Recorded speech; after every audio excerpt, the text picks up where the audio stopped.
Nagsisimula ang anime sa pamamagitan ng pagpapakita ng isang pharmacist na nagngangalang Kanji Yokotani, na abala sa pagtatrabaho sa isang silid sa Molecular Pharmacy Laboratory.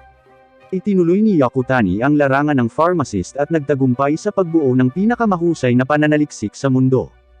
Ang dahilan para ituloy ni Yokotani ang larangang ito ay dahil namatay ang kanyang kapatid na babae noong bata pa ito dahil sa tumor na kanyang dinaranas na hindi na tuluyang maalis.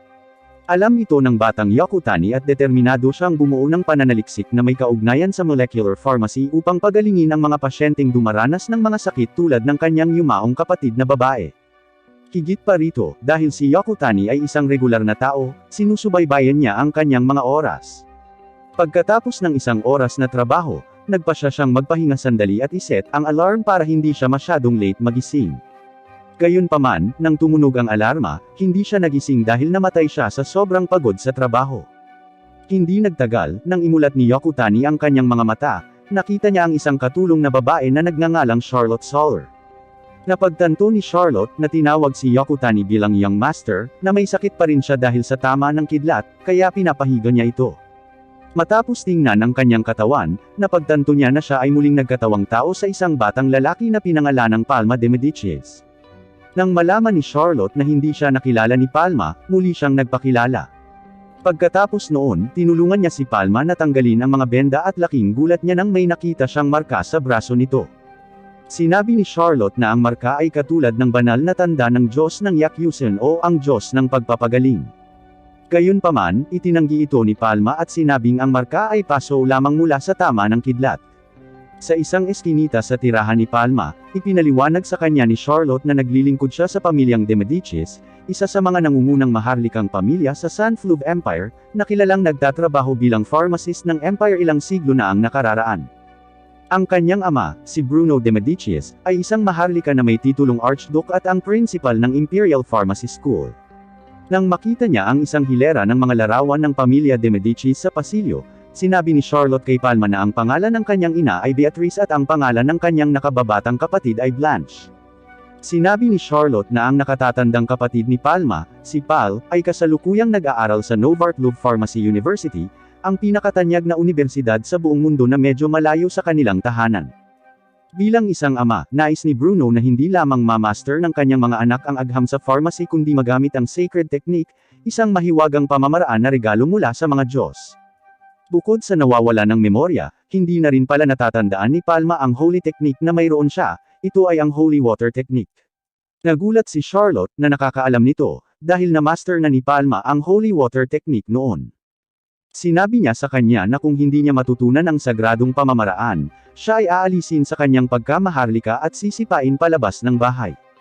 Pagkatapos nito, bumalik si Palma sa kanyang silid at sinubukang isagawa ang itinuro sa kanya ni Charlotte na gumamit ng mga sagradong pamamaraan. Ilang sandali pa, nakita na ang mga marka sa kanyang braso ay nagpakita ng reaksyon pagkatapos niyang sundin ang lahat ng mga tagubili ni Charlotte, at sa wakas ay nailabas niya ang tubig mula sa kanyang mga kamay. Gayunpaman, hindi alam ni Palma kung paano pipigilan ang umaagos na tubig, kaya itinuro niya ang kanyang kamay patungo sa hardin sa labas ng bintana. Sa wakas ay huminto ang pag-agos ng tubig matapos niyang hindi sinasadyang sabihing huminto. Pagkatapos, sinubukan niyang mag-extract ng iba pang mga substance mula sa kanyang mga kamay at natanto na maaari siyang lumikha ng mga substance na may mga simpleng compound mula sa kanyang kaliwang kamay habang ang kanyang kanang kamay ay maaaring mawala ang mga ito. Ito ay maaaring mangyari lamang kung alam ni Palma ang kemikal na istruktura ng mga substance na ito. Sa De Medici's Family Residence Library, makikitang sinasamahan ni Charlotte si Palma at ipinaalam na kabisado niya ang lahat ng libro dahil partikular na hiniling ni Bruno sa kanya na mag-aral ng medisina noong bata pa siya. Nang marinig iyon, sinubukan ni Palma na ibalik ang kanyang alaala habang binabasa ang libro sa kanyang harapan. Kinagabihan, hinihintay na siya ng pamilya ni Palma sa dining room, kung saan halatang nag-aalala ang mga ito sa kalagayan nito matapos tamaan ng kidlat. Hindi nagtagal, tinanong ni Bruno si Palma kung paano gumawa ng Jeorite ointment para gamutin ang kanyang mga kamay. Sa kabutihang palad, naunang nagbabala si Charlotte na kadalasang tinatanong ni Bruno ang kanyang mga anak tungkol sa mga gamot kapag sila ay naghahapunan. Kaya naman, nasasagot ito ng tama ni Palma. Nang marinig ang kanyang sagot, gumaan ang pakiramdam ni Bruno dahil hindi nawala ang kaalaman ng kanyang anak sa medisina. Pagkatapos ay ipinaalam ni Bruno na maaaring ipagpatuloy ni Palma ang kanyang pag-aaral kay Eleanor sa susunod na araw. Si Eleanor, o bilang siya ay karaniwang tinatawag na Ellen, ay dating pinakamahusay na estudyante ni Bruno at ngayon ay personal na guro ni Palma. Kinabukasan, laking gulat ni Ellen nang tawagin siya ni Palma na Miss Eleanor, kahit na kadalasan ay Ellen ang tawag niya rito. Gayunpaman, pagkatapos niyang malaman na si Palma ay tinamaan ng kidlat na naging dahilan ng pagkawala ng ilang alaala nito, sa wakas ay naunawaan ni Ellen. Sa araw na iyon, tuturuan ni Ellen si Palma tungkol sa sacred techniques. Ipinaliwanag niya na ang mga maharlika ay karaniwang may talento na gumamit ng sacred techniques mula sa kapanganakan at may sariling mga guardian gods. Ang guardian god ni na Palma, Pal, at Bruno ay ang Yakusen god of healing, habang si Ellen ay may guardian god of Shuisin o water god. Lumalabas na ang mga sagradong pamamaraan ay may 5 elemento, apoy, tubig, hangin, lupa, at non-element, na nahahati sa positibo at negatibong elemento. Nang marinig ito, tinanong ni Palma si Ellen tungkol sa isang taong maaaring lumikha ng isang tiyak na substance na ang mga elemento ay ibang-iba sa elementong kinokontrol niya. Sumagot siya na hindi ito magagawa ng isang tao dahil ang lahat ay ipinanganak na may ilang mga elemento na hindi maaaring palitan. Kung ang isang tao ay maaaring gumamit ng gayong kakayahan, malamang na ang taong iyon ay isang Diyos o isang halimaw. Nagulat si Palma sa paliwanag ng kanyang guro. Pagkatapos ay dinala ni Ellen si Palma sa tabing lawa para ipagpatuloy ang pagsasanay at napagtanto niyang hindi niya dinala ang kanyang banal na staff na maaaring magpapataas ng kapangyarihan ng sacred techniques.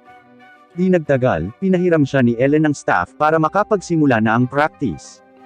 Pagkatapos, ipinakita ni Ellen kung paano lumikha ng isang sibat ng tubig mula sa isang banal na staff. Di nagtagal, hiniling niya kay Palma na lumikha ng isang sibat ng tubig ayon sa kanyang mga tagubilin. Sinabi niya sa kanya na isipin ang anyo ng kanyang sagradong pamamaraan habang nag-chant. Sa hindi inaasahang pagkakataon, ang lakas ni Palma ay nalampasan pa nito ang kanyang guro. Namangha si Ellen at hindi niya inasahan na hindi nag-spell si Palma sa paglikha ng banal na sibat. Naglabas si Ellen ng isang stick para sukatin ang kanyang lakas at hiniling sa kanya na hawakan ito. Di nagtagal, nabasag at nawala ng kulay ang wand dahil ang lakas ni Palma ay tila mas malaki kaysa sa kayang makitang lakas ng stick. Hindi lamang iyon, ang mga katangian ng staff ay hindi maaaring magpahiwatig ng mga negatibo o positibong elemento dahil walang sinuman ang lumampas sa limitasyon ng pagsukat ng kapangyarihan ng banal na panukat ng kapangyarihan. Pagkatapos noon, sinubukang suriin ni Ellen ang katawan ni Palma at kung gaano siya nabigla matapos makita ang sagradong marka ng Yakusen god sa kanyang braso. Pinagbabawalan niya itong hawakan ang banal na panukat ng kapangyarihan sa harap ng ibang tao, maging sa harap ng kanyang ama. Nang marinig iyon, pumayag si Palma na ilihim ito. Habang pabalik sa kani-kanilang tirahan, nagpahinga sina Palma at Ellen habang nakaupo sa isang park bench. Pagkatapos ay hiniling niya kay Ellen na gumawa ng binocular gamit ang kanyang mga daliri dahil hindi niya suot ang kanyang salamin. Nang subukan ni Ellen, malinaw na nakikita niya ang maliliit na butas na ginawa ng kanyang mga daliri. Samantala, si Palma, na nag-practice nito, ay may nakitang asul na marka sa isa sa na-spray na mga daliri ni Ellen. Matapos niyang tanungin ang kanyang na-spray na daliri at hawakan ito, nagtaka si Ellen kung paano nalalaman ni Palma kung normal ang hitsura ng kanyang daliri. Nang subukang suriin ni Palma ang daliri ni Ellen sa pamamagitan ng binoculars nito, nakitang biglang pumuti ang sugat sa pilay nitong daliri. Prangkahan na sinabi ni Palma sa kanyang guro na ang apektadong bahagi ng katawan ay mukhang asul kapag binocular, at kapag sinusuri ang sanhi, ang kulay ay nagiging puti. Pagkatapos ay tinanong niya kung ito ay isang sagradong pamamaraan o hindi. Ipinaliwanag lamang ni Ellen na alam ng God Yakusen ang lahat ng sakit at nagbibigay ng gamot para sa kanila. Naisip ni Ellen na hindi maaaring magkaroon ng kapangyarihan si Palma ng Yakusen God ay dahil ang kapangyarihang iyon ay maaari lamang gamitin ng isang Diyos. Bigla siyang nag-hysterical nang ma-realize niyang walang anino si Palma. Iniwan siyang mag-isa ni Ellen na natatakot. Kinaumagahan sa tirahan ng pamilya ni Palma, sinabi ni Bruno kay Palma na humingi ng permiso si Ellen na huwag magturo dahil sa mataas na lagnat. Hiniling pa niya sa kanya na huminto sa pagtuturo sa kanya. Si Bruno, na nagtataka sa kahilingan ni Ellen, ay nagtanong kay Palma na ipaliwanag kung alam niya kung bakit ginawa iyon ng kanyang guro. Sagot ni Palma, hindi niya alam ang kanyang mga dahilan, kahit na naaalala niya ang pangyayari noong nakaraang araw, na ikinagulat niya at ikinatakot niya. Maya-maya, hiniling ni Bruno kay Palma na maghatid ng mga potion at sulat kay Ellen. Bago niya ito ipadala, bumalik siya sa silid, tiningnan ang recipe ng potion na ibinigay sa kanya ng kanyang ama, at nakita niya na ang mga katangian ng potion ay hindi hihigit sa isang ordinaryong nutritional drink. Pagdating sa bahay ni Ellen, binigyan siya ni Palma ng liham mula sa kanyang ama at isang gamot na pampababa ng lagnat na ginawa niyang muli mula sa recipe ng kanyang ama. Bukod pa riyan, binigyan niya ito ng pamahid para sa kanyang pilay na daliri. Si Ellen, natakot pa rin sa kanya, ay naisip na binigyan siya ni Palma ng lason dahil alam niya ang kanyang mga sekreto. Nilinaw ni Palma na gusto niyang manatili si Ellen bilang kanyang tutor. Nang marinig ito, nagulat si Ellen at sinabing hindi na niya kailangang mag-aral ng mga sagradong pamamaraan at gamot dahil siya ang reincarnation ng Yakuzen God. Ngunit pagkatapos, sa wakas ay pumayag si Ellen na manatiling guru ni Palma matapos niyang ipaliwanag na sa library ng pamilya ng De Medicis, walang tungkol sa mga sagradong pamamaraan, kaya gusto niyang gabayan ni Ellen dahil hindi niya alam kung paano kontrolin ang kanyang kapangyarihan. Kinabukasan, si Ellen, na bumalik upang turuan si Palma, ay tila gumaling at bumalik na malusog. Bago magsimula ang klase, nagpasalamat si Ellen dahil napakabisa ng pamahid at mapait na gamot mula sa kanya sa paglunas sa kanyang karamdaman. Prangka siya at inamin na hindi mabisa ang gamot ni Bruno. Pagkatapos nito, niyaya niya si Palma na pumunta sa isang isla na walang nakatira dahil kailangan niyang mag-ingat kung hindi makontrol ang kapangyarihan nito. Pagdating sa isla, nagsimula ang pagsasanay, at tulad ng inaasahan, ang lakas ni Palma ay lumampas sa inaasahan. Kasabay nito, si Ellen, na nagsimulang magtiwala sa kanya, ay nakitang hindi na nakasuot ng baluti. Kahit na ang kanyang kapangyarihan ay hindi na kontrol ng maayos, nagpatuloy si Ellen sa pagsasanay hanggang sa ganap na makabisado ni Palma ang kanyang mga sagradong pamamaraan. Pag-uwi ni Palma mula sa practice, sinalubong siya ng kanyang kasambahay na si Madeline. Sa kanyang banal na mga mata, masasabi niyang may reflux esophagitis si Madeline. Hindi lamang siya, nakita ni Palma ang lahat ng kanyang mga kasambahay gamit ang banal na mata at alam na sila ay nagdurusa sa isang tiyak na sakit. Bumulong si Palma na ang kanyang pag-iral sa mundong ito ay isang kakaiba. Bukod sa walang anino, mayroon siyang mga espesyal na kapangyarihan na ginagawa siyang target ng kidnapping o assassination. Matapos makita ang lahat ng karamdaman ng kanyang mga kasambahay, nagsimulang gumawa ng gamot si Palma. Nang matapos ang concoction medicine ay ibinigay niya kay Charlotte ang ginawa niyang potion at sinabi kung paano ito gamitin. Di nagtagal, mukhang masaya si Charlotte at nilayo niyang ibahagi ang potion sa kanyang ina, na may tuyo at magaspang na balat dahil sa sobrang pagkakalantad sa tubig. Pagkatapos ay ginawa niya ng gamot ang iba pang kasambahay matapos tignan isa-isa ang kanilang kalagayan.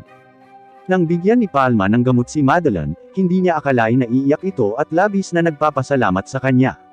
Nalaman na lang ni Palma na hindi nakakatanggap ang mga katulong ng gamot ng kanilang amo. Ipinaliwanag ni Charlotte na si Bruno ang pharmacist ng mga maharlika kaya wala siyang pakialam sa mga katulong. Nang marinig ang paliwanag ni Charlotte, mukhang nalungkot si Palma sa pag-iisip na ang antas ng lipunan ay naka-impluwensya sa pag-inom ng gamot ng isang tao. Kahit na limitado pa ang kaalaman, tiyak nakakaunti pa rin ang mabisang gamot. Hindi pa kasama ang maraming mga karaniwang tao na hindi makabili ng gamot, kaya kinailangan nilang umasa sa shaman, na naging sanhi ng mataas na rate ng pagkamatay. Dahil doon, determinado siyang magbigay ng gamot sa lahat ng nangangailangan. Makalipas ang ilang araw, tinanong ni Palma kung nasaan ang kanyang nakababatang kapatid na babae, na hindi sumama sa hapagkainan. May chickenpox pala si Blanche kaya inutusan sila ni Bruno na layuan siya ng 3 linggo para hindi ito makahawa. Matapos magpaliwanag sa kanyang pamilya, umalis si Bruno dahil sa isang emergency na tawag, kahit na siya ay tila umuubo at masama ang pakiramdam. Maya-maya pa ay naghanda ng gamot si Palma para sa kanyang nakababatang kapatid, palihim itong pumasok sa kwarto ni Blanche at tiningnan ang kalagayan nito. Nang makita siyang paparating, natakot si Blanche na baka mapag-alitan siya ng kanilang ama. Sagot niya na iyon ang dahilan kung bakit siya palihim na dumating. Ilang sandali pa matapos bigyan ni Palma ng gamot si Blanche, tumanggi ang kanyang nakababatang kapatid na babae dahil mapait ang gamot. Gayunpaman, sinisikap niyang hikayatin siya sa pamamagitan ng paghahalo ng mapait na gamot sa macaroon upang kainin niya ang gamot. Nagulat si Blanche dahil dinalhan siya ng gamot ng kanyang kuya, sinabi raw ni Bruno sa kanya na walang gamot sa kanyang karamdaman. Nang marinig iyon, mukhang nabigla si Palma, saka ikinatwiran niya na nasa pinakabagong libro ang gamot at dahil sa abala sila, marahil ay wala ng oras ang kanilang ama na basahin ito. Dahil dito, hiniling ni Palma kay Blanche na panatilihing sekreto ang gamot. Pinagbabawalan niya itong kumamat sa kanyang balat at sinabing kumakalat ang virus kung ang balat ay magasgasan.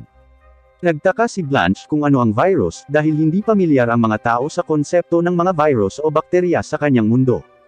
Ipinaliwanag ni Palma na ang virus ay isang uri ng hindi nakikitang maliit na masamang espiritu. Prangka na sabi ni Blanche na nagbago na ang kuya niya dati. Dati, ayaw niyang samahan ang kanyang nakababatang kapatid na babae sa paglalaro. Kahit kailan ay hindi niya ito pinakain. Kaya naman mahal na mahal niya ngayon ang kuya niya ngayon. Nang marinig iyon, natahimik si Palma dahil naalala niya ang kanyang nakababatang kapatid na babae sa kanyang nakaraang buhay. Makalipas ang ilang araw, hindi inaasahan ni Bruno na ganoon kabilis ang paggaling ni Blanche. Sa gabi, lumilitaw si Palma sa dispensing room at pakiramdam niya ay nakakuha siya ng labis na kapangyarihan bilang isang ordinaryong tao. Maaari siyang lumikha at mag-alis ng bagay, mag-diagnose ng mga sakit sa pamamagitan ng kanyang kaliwang kamay na bilog, at nakikita ng mas malaki ang bagay sa kanyang kanang kamay na bilog. Walang kaalam-alam si Palma na iniisip niya kung dahil ba sa namatay na siya noon. Di nagtagal, natapos niya sa wakas ang paglikha ng isang microlens na magagamit upang makita ang maliliit na bagay na mas malaki nang hindi ginagamit ang kapangyarihan ng kanyang kanang kamay.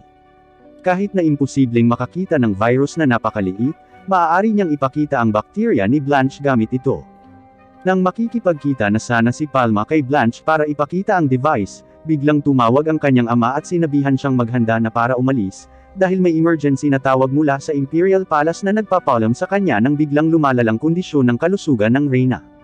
Si Palma, na nakita ang kanyang ama na umuubo pa, ay sinubukang makita ng kanyang mga mata ang sakit ng kanyang ama. Gayunpaman, nabigo ang kanyang pagtatangka dahil biglang lumingon sa kanya si Bruno nang malapit na niyang gamitin ang kanyang kapangyarihan. Sa Imperial Palace, lumitaw ang isang manggagamot na nagngangalang Claude, na nababalisa at sinabi kay Bruno na patuloy na humihina ang mga baga ng Reyna. Makikita na maraming tao ang nagkukumpulan sa silid upang alamin ang kalagayan ng kalusugan ni Reyna Elizabeth II. Pagkapasok ni Bruno sa silid ng Reyna, sumunod si Palma at pinanood ang inspeksyon ng kanyang ama. Nang makitang nakakagawa si Bruno ng pampamanhid, nagulat si Palma sa katalinuhan ng kanyang ama, na ngayon ay humiling sa Reyna na lumanghap ng gamot. Alam ni Palma na ang mga gamot ay hindi nakakaapekto sa sakit ng Reyna, o marahil ang mga gamot ay para lamang maibsan ang kanyang sakit. Narinig niyang sinabi ni Claude na tumawag ng pari, dahil baka bukas na ang huling araw ng Reyna. Gayunpaman, naisip niya na ito ay isang ritual lamang upang mapagan ang pagkamatay ng Reyna, dahil tila walang gustong magpagaling sa kanya. Sa wakas, ginamit ni Palma ang kanyang God's Eye para makita ang sakit ng Reyna, na lumabas na lung cancer, o ang karaniwang tinatawag na White Death. Dahil walang syringe para ipasok ang gamot, ang tanging magagamit na opsyon ay ang pag-inom ng gamot sa pamamagitan ng bibig. Ang komposisyon ng gamot para sa White Death ay naging medyo masalimuot, kaya nahihirapan si Palma na tumpak na may larawan ito dahil kapag nabigo ito, buhay ng Reyna ang nakataya. Habang iniisip ang lahat ng mga bagay na ito, biglang nagulat si Palma sa pagdating ni Luis, ang anak ng Reyna, na mukhang malungkot nang makita ang kanyang ina, na hindi pa gumagaling. Dahil sa kalungkutan na iyon, hindi napigilan ni Palma ang balak na pagalingin siya, kaya't nilapitan niya ito at magalang na humingi ng permiso na pagalingin siya dahil may bagong gamot siya sa kanyang karamdaman. Si Bruno, na nakarinig nito, ay nag-utos kay Palma na bumalik sa pwesto dahil walang makakapagpagaling sa Reyna.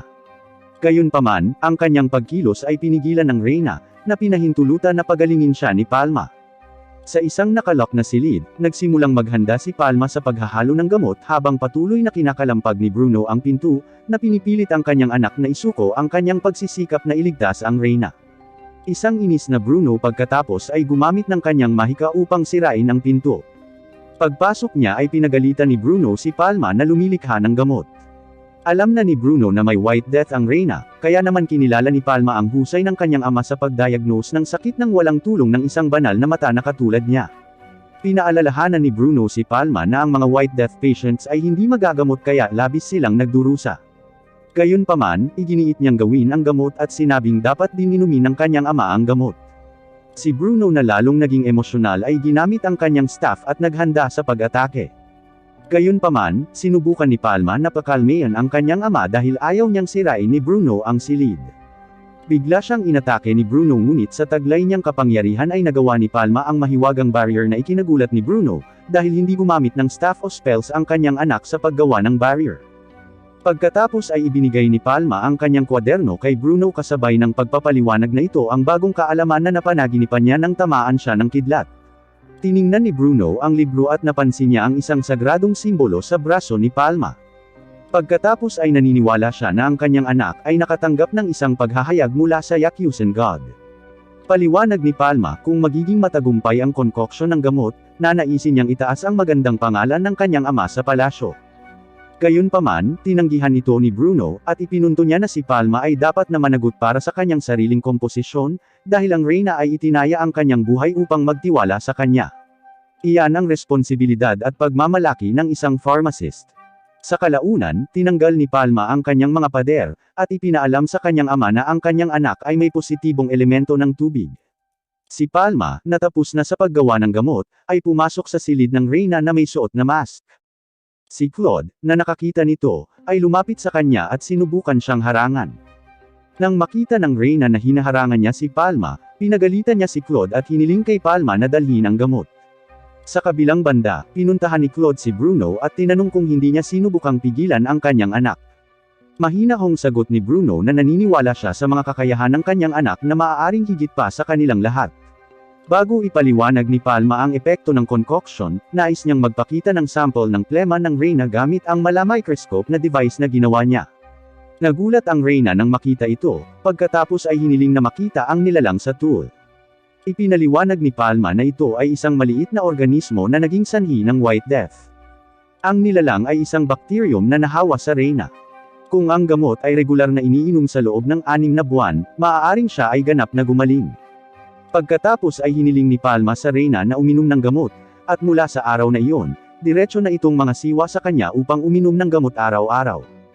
Sinabi niya na handa siyang ipagsapalaran ang kanyang buhay para sa kanyang paggaling.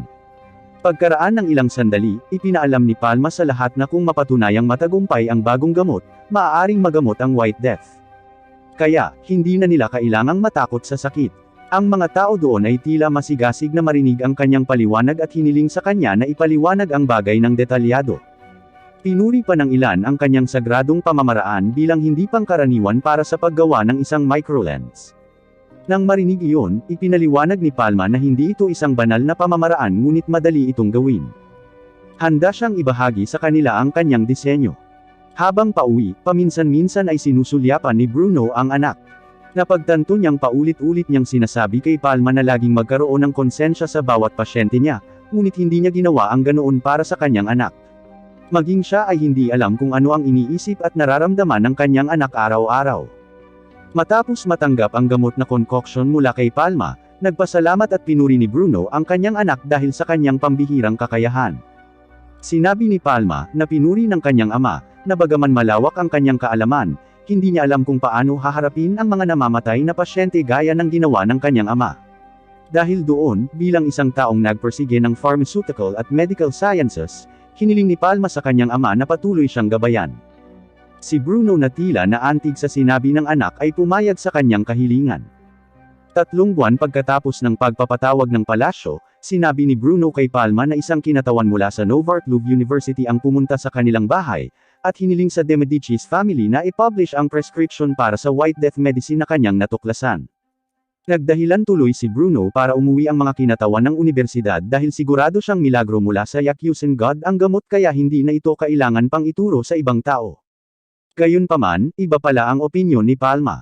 Sinabi ni Palma na ang gamot ay maaaring gawin ng hindi gumagamit ng mga sagradong pamamaraan at isang araw, ilalathala niya ang paraan ng paggawa. Nagulat ang kanyang ama sa narinig. Sinabi ni Palma na ang mahalagang kaalaman ay dapat ibahagi sa lahat. Sa ganoong paraan, nakatitiyak siyang lalabas ang mga bagong tuklas sa larangan ng pharmacist at medikal na maaaring makinabang sa lahat. Higit pa rito, ipinaliwanag ni Palma na ito lamang ang kanyang prinsipyo bilang isang pharmacist, at hindi niya itinanggi na ang bawat isa ay may iba't ibang prinsipyo. Sinabi ni Bruno na ang pananaw at prinsipyo ni Palma ay banta sa ilang tao, at bilang ama, naisip niya na may gustong mag-alis kay Palma. Siyempre, hindi lang mga pharmacist ang gustong tanggalin si Palma, kundi ilang individual na sadyang nagdadala ng White Death sa palasyo. Ipinaliwanag ni Bruno na nakakuha siya ng impormasyon tungkol sa mga taong gustong palitan ang posisyon ng reyna sa imperyo, kaya gumawa sila ng plano sa pamamagitan ng pagpapalaganap ng sakit sa palasyo. Gayunpaman, hindi sigurado si Palma tungkol doon dahil 10% lang ang posibilidad na magkaroon ng sakit. Pagdating ni Palma sa palasyo, masayang sinalubong siya ni Prinsipe Noah at niyaya siyang sundan siya sandali. Sa isang eskinita sa palasyo, sa pabulong, ipinaalam ni Prinsipe Noah na ang reyna ay naghanda ng regalo para kay Palma sa lalong madaling panahon. Tinanong muli ni Prinsipe Noah kung anong regalo ang gusto ni Palma. Inosenteng sinagot niya lang na wala siyang gusto. Pagkarinig nito, tinawag siyang tanga ni Prinsipe Noah dahil maaaring humingi ng pera, titulo, o teritoryo si Palma. Aniya, hindi dapat mag-atubiling sabihin sa kanya ni Palma kung may gusto siya sa hinaharap. Sa pag-iisip tungkol sa hinaharap, sa wakas ay sinabi ni Palma kay Prinsipe Noah na gusto niyang magbukas ng isang pharmacy na nagbibigay ng ligtas at murang mga gamot para sa lahat, anuman ang katayuan sa lipunan. Sa silid ng reyna, pagkatapos ng kanyang nakagawiang pag-inom ng gamot mula kay Palma, pinuri niya ang kanyang bagong gamot, na mabisa dahil gumagaling na ang kanyang kalagayan. Sinabi noon ni Palma na hindi mahuhulaan ng tao ang hinaharap at walang gamot ang makakapagpagaling ng sakit. Biglang sinabi ng reyna na ang mga sinabi ni Palma ay kabaligtaran sa kanyang sinabi nang magbigay siya ng talumpati sa harap ni Claude at ng mga maharlikang manggagamot. Nang marinig iyon ay napangiti na lamang si Palma. Sinabi niya ang mga positibong bagay noong panahong iyon para magkaroon siya ng kumpiyansa sa pagpapagaling. Pinasigla ni Palma ang reyna sa pagsasabing talagang kailangan siya ng kanyang anak na si Prinsipe Luis at marami ang humahanga at nangangailangan sa kanya upang mamuno sa imperyo sa kaharian na ito. Idinagdag ni Palma na hanggat ang mga tao ay tapat sa kanya, ang kanyang pag-iral ay napakahalaga pa rin. Nang marinig iyon, napangiti ang reyna habang pinupuri ang sinabi ni Palma. Aniya, sigurado siyang mabubuhay siya ng mas mabuting buhay at papahalagahan ang bawat araw na lumipas. Gayunpaman, ang reyna ay mukhang nalilito sa kahulugan ng kanyang mga salita, ngunit hindi siya nagpaliwanag at lumabas ng kanyang silid. Makalipas ang ilang buwan, binabati ni Bruno ang reyna, na gumaling na. Pinatawag niya ito dahil may gusto siyang pag-usapan tungkol kay Palma. Kinabukasan, dinala ni Bruno si Palma para dumalo sa engranding seremonya ng imperyo. Nakatanggap pala sila ng parangal mula sa reyna dahil may ambag si Bruno sa pag-aalaga sa kanya sa ngayon at sa kanyang dedikasyon sa pagsasanay sa susunod na henerasyon ng mga pharmacist. Nakatanggap si Bruno ng isang lugar na tinatawag na Mershire bilang gantimpala para sa kanyang mga serbisyo sa imperyo. Pinayuhan ng reyna si Bruno na ipagpatuloy ang kanyang pananaliksik sa larangan ng pharmacist. Pagkatapos noon, ipinatawag niya si Palma at formal na ginawang pharmacist of the empire habang nag-flash ng badge. Hindi lamang iyon, ngunit partikular na pinahintulutan siya ng reyna na magtayo ng isang pharmacy sa kabisera ng imperial. Kinabukasan, nagulat si Palma sa pagdating ng mga sugo ng reyna na tutulong sa kanya sa paggawa ng apothecary. Kahit hindi pa siya handa, inutusan sila ng reyna na itayo ang pharmacy sa araw na yon. Maya-maya, dumating si Ellen doon dahil inimbitahan siya ni Bruno na tulungan si Palma na magtayo ng pharmacy. Nagsimula siyang magtanong tungkol sa kanyang mga plano tungkol sa pharmacy na gusto niya. Si Palma, na hindi pa nakakapagdesisyon sa disenyo at konsepto ng pharmacy na nais niyang itatag, ay nais lamang niyang pag-isipan pa ito habang bumibisita sa iba't ibang pharmacy. Gayunpaman, ang isa sa mga sugo ng reyna, si John, ay nagsabi kay Palma na ang pharmacy ay dapat itayo ayon sa gusto niya, kung hindi, sila ay magkakagulo kung hindi siya magbibigay ng mga tagubilin. Sa kalaunan, nagsimulang gumuhit ng mga sketch ng apothecary building, at sinabi ni Ellen na papayagan ito ng reyna na muling itayo kung hindi nagustuhan ni Palma ang sketch mamaya. Makalipas ang ilang araw, nakitang halos tapos na ang gusali ng pharmacy nang magpasalamat si John kay Palma dahil talagang nakatulong ang kanyang mga detalyadong plano para mabilis matapos ang kanilang trabaho. Pagkatapos ay tinanong ni John ang pangalan ng dispensaryo ni Palma. Noong una, isinasaalang-alang ni Palma na pangalanan ang kanyang pharmacy na De Medicis, ngunit ayaw niyang hayagang gamitin ang pangalan ng pamilya. Gayunpaman, hindi may kakailan na natutuwa siya na natupad na ang kanyang pangarap na makapagtayo ng sarili niyang pharmacy. Kahit na hindi niya inaasahan na sa ibang mundo pala ito matutupad. Narinig ni John ang pagbulong ni Palma at inakala niyang pinangalanan niya ito ng Parallel World Pharmacy, kaya tumawag siya ng signmaker para itatak ang pangalan. Makalipas ang ilang araw, nang dumating si Ellen upang tingnan ang pharmacy, na ngayon ay may karatula sa harap nito, pinuri niya si Palma sa ngalan ng pharmacy. Gayunpaman, itinanggi niya ito at sinabing ang pangalan ay nagbunga ng hindi pagkakaunawaan. Huminahon si Ellen at sinabing kung ang pangalan ng pharmacy ay nakakuha ng atensyon ng mga tao, At kahit na anong pangalan ang pinili ni Palma, ang pagbubukas ng pharmacy ay hindi makakapigil sa kanya na makipag-away sa Pharmacists Union. Hindi nagtagal, bumisita sa isang pharmacy ang isang nasa middle age na mukhang galing sa isang mayamang pamilya at nagtanong kung sino ang nagmamay-ari ng pharmacy. Sa wakas ay sumagot si Palma na siya ang may-ari. Pagkatapos nito, nagtanong siya tungkol sa kailangan ng lalaki sa pagbisita sa kanyang pharmacy.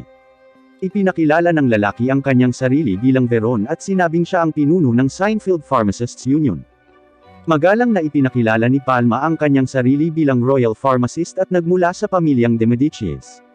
Pagkatapos ay kinukutsa siya ni Veron sa pagsasabing candy lang ang kayang ibenta ng pharmacy dahil napakabata pa niya.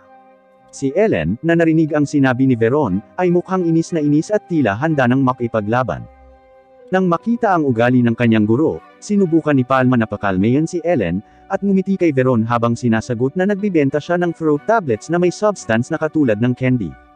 Si Palma, na nakakaalam na hindi gusto ni Veron ang gusali ng kanyang pharmacy, ay nagtanong kung dapat ba siyang sumali sa guild kung gusto niyang magbukas ng isang pharmacy.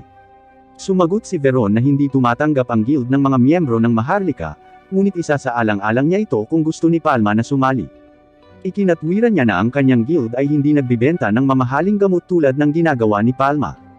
Itinanggi ito ni Palma at sinabing ibebenta niya ang gamot sa murang halaga. Si Ellen, sawa na sa mga sinabi ni Veron, ay tuluyang nenas at sinabi sa kanya na maging tapat kung gusto niyang sirain ang tindahan ni Palma dahil handa itong labanan siya. Katwiran ni Veron, pumunta lang siya para kumustahin ito. Ilang sandali matapos ang kanyang mga salita, umalis siya sa venue. Nang nasa bahay, iniisip pa rin ni Palma ang taong bahala sa pananalapi sa pharmacy. Sa hapon, malungkot si Blanche at ang mga kasambahay dahil nagdesisyon si Cedric na magretiro dahil gusto niyang gumaling ang kanyang tuhod. Actually, gusto pa sana ni Cedric na magtrabaho sa bahay, pero hindi na pwede ang lagay ng tuhod niya. Dahil alam niyang gugustuhin pa niyang magtrabaho kung malusog ang kanyang mga tuhod, hiniling siya ni Palma na magtrabaho sa kanyang pharmacy bilang isang accountant. Pagkatapos noon, hiniling niya sa kanyang ama na payagan si Cedric na magtrabaho kasama niya sa pharmacy dahil accounting ang background ni Cedric. Nang marinig iyon, pumayag si Bruno sa kahilingan ng kanyang anak at tinawagan si Simon para magdala ng regalo kay Palma na naging kaban pala ng ginto bilang panimulang kapital para sa pagpapatayo ng sariling pharmacy. Matapos ang ilang araw, sa wakas ay pinasinayaan na ang pharmacy ni Palma. May mga taong ayaw sa pagkakaroon ng pharmacy, na inaakala nilang gusto lang maglaro ni Palma sa pag-aaksaya ng pera ng kanyang mga magulang para pagbuksan sila. Isang buwan matapos buksan ang pharmacy, hindi naabot ng mga resulta ang inaasahan ni Palma. Sinabi ni Ellen na ang mga karaniwang tao ay karaniwang pumupunta sa isang pharmacy na nakatuon sa mga karaniwang tao.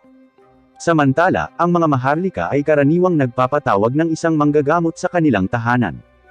Pagkatapos ay nagsimulang mag-isip si Palma kung paano mahikayat ang mga tao na bisitahin ang kanyang pharmacy. Kasabay nito, biglang dumating si Charlotte habang nagsasabi ng isang magandang balita. Upang malaman kung ano ang iniisip ng mga residente tungkol sa pharmacy ni Palma, nakolekta niya ang isang survey na ibinahagi niya nang nakikipag-chat sa kanila. Pagkatapos ay inihayag ni Charlotte ang mga resulta ng survey na ginawa niya sa 100 residente ng Imperial Capital.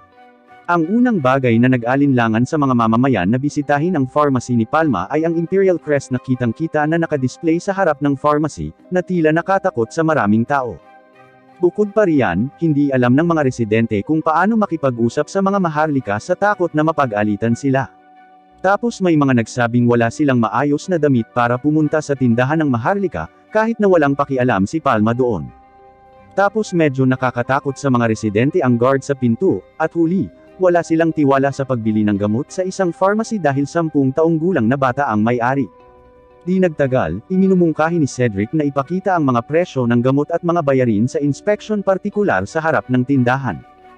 Ngunit sinabi ni Charlotte na ang ilang mga residente ay hindi marunong magbasa, kaya kailangan nilang mag-isip muli tungkol sa mga paraan upang maakit ang mga customer at mapabuti ang serbisyo. Isang matandang lalaki na nagngangalang James, ang unang customer sa pharmacy, ay bumalik upang bisitahin ang pharmacy at bumili ng 3 sea candy. Si James, na ilang beses nang nagpunta sa pharmacy, ay nagpapa-curious kay Palma at nagtataka kung siya ay isang mandaragat dahil palagi siyang bumibili ng sea candy na gumaganap upang maiwasan ang scabies at naglalaman ng vitamin C na kailangan ng mga mandaragat. Nang marinig ang tanong na ito, hindi sumagot si James at sa halip ay umalis, sinabing may appointment siya sa iba. Hindi nagtagal, lumabas si Palma sa pharmacy at hindi sinasadyang nakita niya si James, na magkakasamang nakikipag-usap sa ilang tao. Nagulat si Palma sa pagbisita ng kanyang mga magulang, na nagbalat kayo na nakasuot ng maskara dahil gusto nilang personal na bisitahin ang kanyang pharmacy. Humingi ng pahintulot si Bruno na tumingin sa paligid ng pharmacy, at masigasig na sinamahan at pinaliwanagan ni Palma ang kanyang mga magulang. Sa unang palapag ay isang lugar para sa pagbibenta ng mga gamot, isang silid para sa paglalaan ng mga gamot, at isang silid ng paghihintay para sa mga customer. Pagkatapos, ang ikalawang palapag ay isang treatment at restroom para sa mga pasyente, may 4 na kama at isang isolation room na may mga bathroom facility. Sa ikatlong palapag, mayroong isang employee room para makapagpahinga na nilagyan din ng kusina.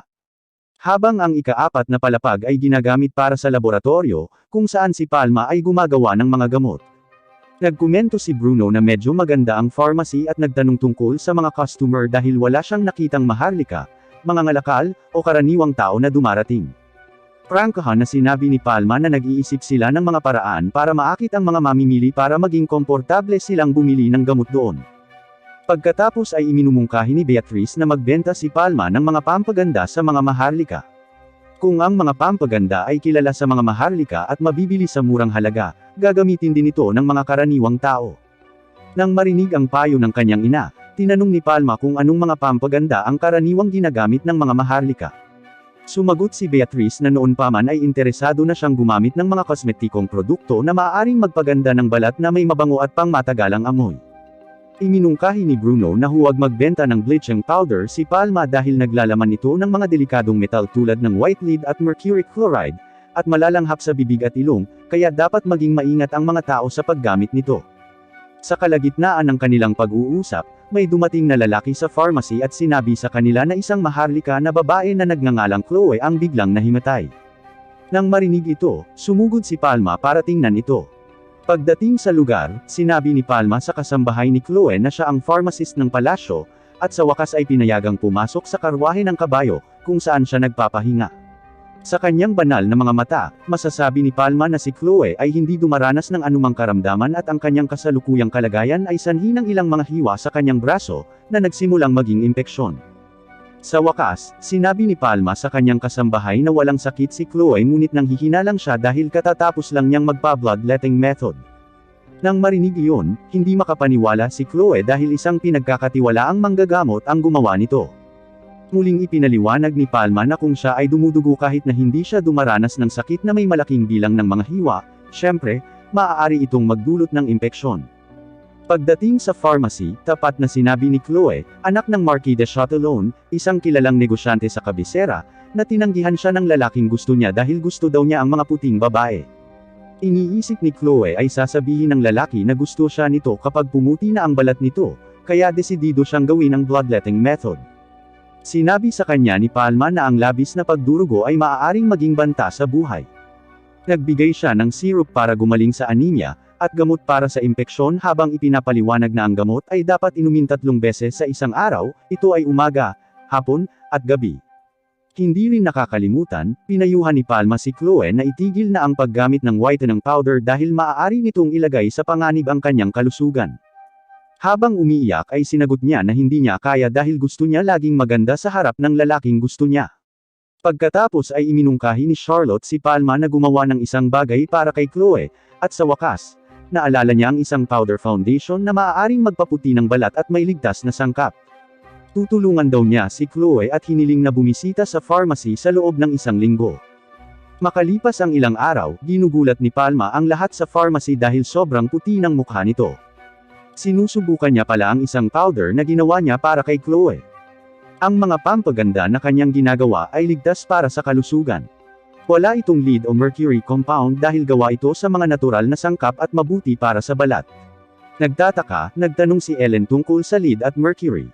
Ipinaliwanag ni Palma na ang whitening powder na kasalukuyang available ay naglalaman ng lead at mercury, na lubhang nakapipinsala sa katawan. Kung ang dalawang sangkap ay masyadong hinihigop ng katawan, maaari itong makapinsala sa nerve tissue o kidney. Pagkatapos ay plano ni Palma na ipaalam sa Reyna ang tungkol sa mga panganib ng naturang mga pampaganda. Makalipas ang isang linggo, bumalik si Chloe sa pharmacy para kunin ang kanyang mga pampaganda. Hiniling ni Palma na hugasan muna ang kanyang mukha, pagkatapos ay maglagay ng moisturizer at whitening powder. Noong una, medyo nagulat si Chloe dahil hindi naman pulbos ang ginamit gaya ng ginamit niya noon. Ipinaliwanag tuloy ni Palma na sadyang ginawa niya itong parang cream para madaling ilapat sa balat na maaaring makaiwas sa sunburn. Ang nilalaman ng titanium oxide sa cream ay maaaring magpakita ng UV rays. Pagkatapos maglagay ng cream, tinulungan ni Ellen si Chloe na maglagay ng loose powder, at namangha siya dahil kumikinang ang mukha niya sa loose powder. Ginawa ni Palma ang polvo upang magmukhang maputi at kumikinang na parang nyebe ang mukha ng gumagamit sa araw ng umaga. Buti na lang at nagustuhan talaga ni Chloe ang produkto. Hindi lang iyan, inirerekomenda ni Palma na linisin niya ang kanyang mukha, na buong araw nang gumagamit ng makeup, gamit ang makeup remover na naglalaman ng mga sangkap na magpapalusog sa balat. Kung regular niya itong ginagamit, mas puputi ang kanyang balat, kahit na hindi siya naglalagay ng powder. Si Chloe, na sobrang nasiyahan sa lahat ng mga produktong ibinigay ni Palma, ay nagpasalamat sa kanya. Makalipas ang ilang araw, nagsimulang i-promote ni Palma ang mga pampaganda nito sa publiko. Nagdala si Charlotte ng isang basket ng kanyang mga pampaganda at sinimulang i-promote ang mga ito sa mga tao. Kinumpirma niya na ang pinakabagong mga kosmetiko ay napakapopular sa mga maharlika at ipinaliwanag na ang mga pampaganda na ito ay mga produkto ng pangangalaga sa balat na maaaring magpaputi at magpalusog sa balat sa abot-kayang presyo. Ang ilang mga kababaihan ay naging interesado sa mga pampaganda na ito at binili ang mga ito. Hindi lang iyan, sa mga cosmetic packages na ibinibenta ni Palma, may mga picture guide na madaling intindihin kaya naman magagamit ng mga hindi marunong magbasa. Matapos maging matagumpay at kilala sa publiko ang cosmetic sales ni Palma, sa kalaunan, maraming tao ang nagsimulang bumili ng mga gamot at kosmetiko sa Parallel World Pharmacy ni Palma, dahil nagbibigay ito ng mga produktong madalas ginagamit ng mga maharlika sa medyo mababang presyo. Kung tutuusin, dahil sa dami ng bumibili na dumarating, madalas ay hindi na nakukuha ni Chloe ang kanyang mga pampaganda dahil sold out na ang mga produktong ito. Humingi ng paumanhin si Palma at sinabing hindi makaagapay ang kanilang produksyon sa dami ng request. Iminungkahi ni Chloe kay Palma na magtayo ng isang independenteng subsidiary para sa mga pampaganda. Sinabi niya na handa siyang tustusan ang pagtatayo ng kumpanya at pag-recruit ng mga pharmacist, ngunit ang kumpanya ay mananatiling pag-aari ni Palma. Lumalabas na handang tumulong si Cedric sa administrasyon para maitatag ang kanyang subsidiary. Nang marinig ang paliwanag na iyon, sa wakas ay pumayag si Palma. Pagkalipas ng ilang araw, nabuo ang ikalawang sangay ng Parallel World Pharmacy na pinangalanang MedIQ, na dalubhasa sa paggawa ng mga kosmetiko, na medyo ikinagulat ni Palma dahil napakabilis ng proseso. Kinuha pa ni Chloe ang pinakamahuhusay, pinakamay karanasan, at may kaalaman sa medikal na babaeng pharmacist na natapos ang mga kontrata dahil kinailangan nilang manganak. Lumalabas na hindi na muling makapagtrabaho ang mga babaeng pharmacist pagkatapos manganak kaya naman karangalan nilang makabalik sa trabaho. Isang araw, nagpa siya ang pamilya de Medicis na pumunta sa Mershire, ang teritoryong ibinigay ng Reyna kina Bruno at Palma para sa matagumpay na pagpapagaling sa kanya. Ang Mershire ay isang sikat na daungan ng kalakalan na ginamit bilang gateway sa imperyo. Ang lugar na ito ay ang pinakamalaking producer ng mga herbal na halaman, na napakahalaga para sa isang pharmacist. Kasalukuyang tinatalakay ni Bruno at ng kanyang mga tauhan ang mga ulat ng trade accounting sa nakalipas na 5 taon. Sinabi sa kanya ng isa sa kanyang mga tauhan ang tungkol sa isang kumpanya ng kargamento sa East Indian mula sa Netherlands Kingdom, na nanloloko para maiwasan ang pagkolekta ng buwis. Nang marinig ang ulat, inatasan ni Bruno ang kanyang mga nasasakupan na pag-usapan ito sa kumpanya upang mapababa ang shipping rates at mas madaling maihatid ang mga bilihin. Habang nagpapatuloy ang meeting, biglang pumasok si Palma sa meeting room para makipagkita sa kanyang ama. Ang katulong ng kanyang ama, na nakakita sa kanya, ay iminungkahi na bisitahin niya ang sikat na Mershire Beach, na napakaganda. Nang marinig ito, nagpaalam si Palma na pupunta sa dalampasigan matapos sabihin ng kanyang ama na huwag lumangoy sa dagat ng mag-isa. Pagdating sa beach, nakita ni Palma si Blanche na naglalaro ng buhangin kasama si Charlotte. Pagkatapos ay humingi sila sa kanya ng pahintulot na lumangoy sa dagat. Gayunpaman, pinagbawalan niya silang lumangoy sa dagat dahil binalaan siya ng kanyang ama. Nang marinig ito, nakiusap si Blanche sa kanyang kapatid na payagan siyang lumangoy at nangakong hindi na siya lalangoy masyadong malayo sa dalampasigan. Nang makita ang nakakaawang ekspresyon ng kapatid ay pumayag na rin ito kaya naman masayang umalis ito. Habang naglalakad si Palma sa dalampasigan, sa hindi inaasahang pagkakataon, nakita niya si Ellen na naghahanda sa paglangoy sa dagat. Pagkatapos nito, nakaupo siya sa dalampasigan at tinitingnan si Blanche, na nagpapaalala sa kanyang nakababatang kapatid na babae mula sa nakaraan na lumangoy sa dagat taon-taon. Naalala niya ang panahong nagalit ang kanyang nakababatang kapatid na babae dahil hindi ito marunong lumangoy sa dagat dahil sa sakit nito. Biglang napasulyap si Palma sa alon. Sumugod siya sa paglangoy nang si Blanche ay papalayo ng papalayo. Ngunit habang palayo si Blanche, nagpanik at sumigaw si Palma, na nagdulot ng kakaibang kapangyarihan na lumabas sa loob niya. Hindi niya sinasadyang lumikha ng tuyong lupa sa gitna ng karagatan upang iligtas siya. Himala, parang pinipigilan ang tubig dagat at gumawa ng harang para hindi sila malunod. Tila namangha sa kapangyarihan ni Palma si Ellen na nagkataong nandoon matapos habulin si Palma. Matapos matagumpay na dalhin si Blanche sa dalampasigan, tinignan ni Palma, na nag-aalala para sa kanyang nakababatang kapatid na babae, ang kanyang kalagayan gamit ang kanyang mga mata. Buti na lang at hindi gaanong nakainom ng tubig si Blanche. Namangha pa rin, tinanong siya ni Ellen tungkol sa kapangyarihang ito, ngunit hindi maintindihan ni Palma. Nakonsensya siya sa pagpayag niya kay Blanche na lumangoy sa dagat, ngunit inaliw siya ni Ellen, sinabing mahusay ang ginawa niyang pagliligtas kay Blanche. Sa gabi, nag-iisip si Palma dahil naalala niya ang oras na balak niyang alisin ang mga molecule ng tubig dagat. Kung medyo na late siya, maaaring naalis niya sina Blanche at Ellen, na may mga molecule ng tubig sa katawan. Naisip niya na normal lang para sa mga tao na matakot sa kanyang hindi makatwirang lakas. Nang makitang hindi natutulog si Palma, tinanong ni Charlotte kung may kailangan siya. Sumagot si Palma na wala siyang kailangan at sinabihan siyang matulog.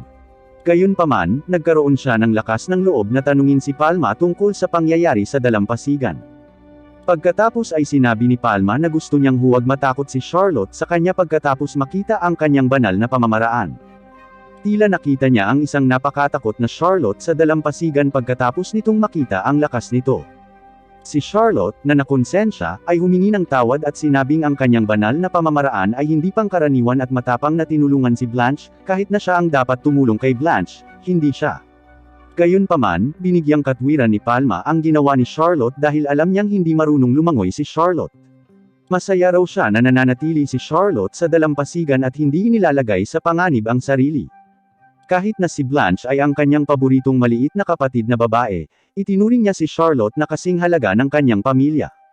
Nang marinig iyon, labis na naantig si Charlotte sa mga sinabi nito, at nagpapasalamat siya dahil pakiramdam niya ay iniligtas siya ni Palma. Sa isang simbahan, nakita ang isang lalaking nagngangalang Salomon na nagulat nang marinig ang ulat mula sa kanyang kasamahan na nagsabing mayroong isang batang walang anino, na kayang magbura ng tubig dagat ng walang staff. Nalaman nila ang balita mula sa isang orphanage sa Mershire na nakakita sa nangyari. Sa una, hindi nila sineseryoso ang kwento ng bata hanggang sa makalipas ang ilang araw, isang orphanage caretaker ang pumunta sa lokasyon at natagpuan ang mga labi ng isang hindi pangkaraniwang sagradong pamamaraan. Pagkatapos nito, hiniling ni Salomon sa isa sa kanyang mga tauhan na nagngangalang Joseph na magbigay ng utos sa lahat ng diocese sa Sunflove Empire na hanapin ang batang walang anino. Dapat daw nilang tapusin ang bata dahil hindi ito tao. Pagkatapos ng isang linggong bakasyon sa Mershire, hindi inaasahan ni Palma na magiging mas abala ang pharmacy kaysa dati. Maya-maya pa ay may nakita siyang dalawang lalaki na mukhang kahina-hinala, at nang lapitan niya ito ay naglakad na lang sila palayo. Pagkatapos ay tinalakay ni Palma ang dalawang kahina-hinalang lalaki kasama si Ellen at ang iba pa. Naisip niya na baka magka-interes ang dalawang misteryosong lalaki kay Palma habang ipinapaliwanag na iba ang hitsura ng puting robe na suot ng dalawang misteryosong lalaki sa mga guild sa bayan. Dagdag pa ni Ellen para silang mga pari mula sa isang simbahan sa labas ng Empire. Pagkatapos noon ay napag-usapan na ito ni Palma at ng iba pa sa mga guards para mas maging alerto sila para walang mangyari sa mga customer. Kinabukasan, nang bubuksan na sana ng isang gwardya ang tarangkahan ng pharmacy, biglang, isang karwahe na hinihila ng kabayo ang pumasok sa pharmacy. Nagmamadali ang gwardya upang iulat ito kay Bruno, na galit na may isang grupo ng mga tao na sinusubukang guluhin ang negosyo ng kanyang anak. Hindi lang iyon, maaari nitong ilagay sa panganib ang kaligtasan ng kanyang pamilya at ng mga nasa paligid ng pharmacy. Balak ni Bruno na iulat ang pangyayari sa Reyna dahil may kutob siya na hindi lang nila gustong sirain ang pharmacy ni Palma kundi saktaan ang kanyang bunsong anak. Tinanong ni Bruno si Palma kung may hinala siya dahil ang pag-atake ay isang deklarasyon ng digmaan sa pamilya de Medicis. Sa totoo lang, naisip ni Palma si Veron, ang chief apothecary, pati na rin ang mga taong nakasuot ng puting damit na pumunta sa pharmacy ilang araw na ang nakakaraan. Gayunpaman, hindi ito sinabi ni Palma sa kanyang ama dahil hindi maganda ang pagbibintang ng walang ebidensya. Sumagot siya na aalamin niya. Pinayuhan ng kanyang ama si Palma na manatiling alerto dahil hindi magdadalawang isip ang kanilang mga kalaban na gumamit ng iba't ibang paraan para sirain ang pamilya de Medicis. Pagkatapos nito, sumugod si Palma sa pharmacy at nakakita ng nasirang pharmacy matapos ang insidente. Ganunpaman, nakahinga siya ng maluwag na walang nasugatan. Pagkatapos ay sinabi ni Cedric kay Palma na pinakiusapan niya sina Ellen at Charlotte na dalhin ang ilan sa mga gamot sa MedIQ para makapaghatid pa sila ng gamot sa mga mamimili kung may dumating na customer sa araw na yun. Biglang dumating si James sa pharmacy kasama ang ilang kabataang handang tumulong kay Palma sa paglilinis ng lugar. Sinabi ni James na nagustuhan ng mga kabataan ang si Candy sa pharmacy ni Palma. Dahil alam niyang may handang tumulong sa kanya, laking pasasalamat ni Palma. Bukod pa riyan, ilang residenteng nakatira malapit sa pharmacy ang dumating para tulungan siya.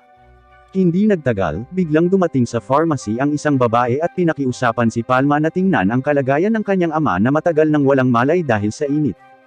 Nang marinig ito, inutusan siya ng lahat ng tumutulong sa kanya sa pharmacy na tulungan ang babae.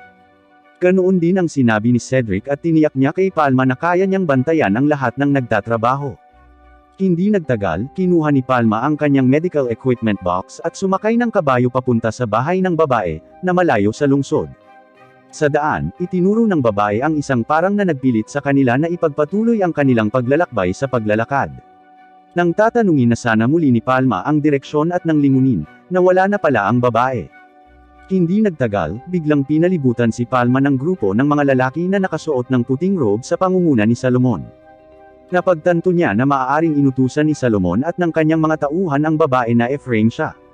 Pagkatapos ay nagtanong si Salomon tungkol sa pagkakakilanlan ni Palma habang kinukumpirmo na si Palma ang batang binanggit ng kanyang mga nasasakupan kanina, pagkatapos ay ipinaalam sa kanya na siya at ang kanyang grupo ay ang mga inquisitor ng Diocese of Panathinaikos, ang nangungunang relihiyosong orden ng San Fluve Empire. Naalala tuloy ni Palma ang mga salita ni Ellen tungkol sa Diocese of Panathinaikos, na may higit na autoridad sa larangan ng relihiyon kaysa sa Reyna. Tinukoy nila ang mga protector gods at sacred techniques para sa mga bagong silang at binigyan sila ng peerages.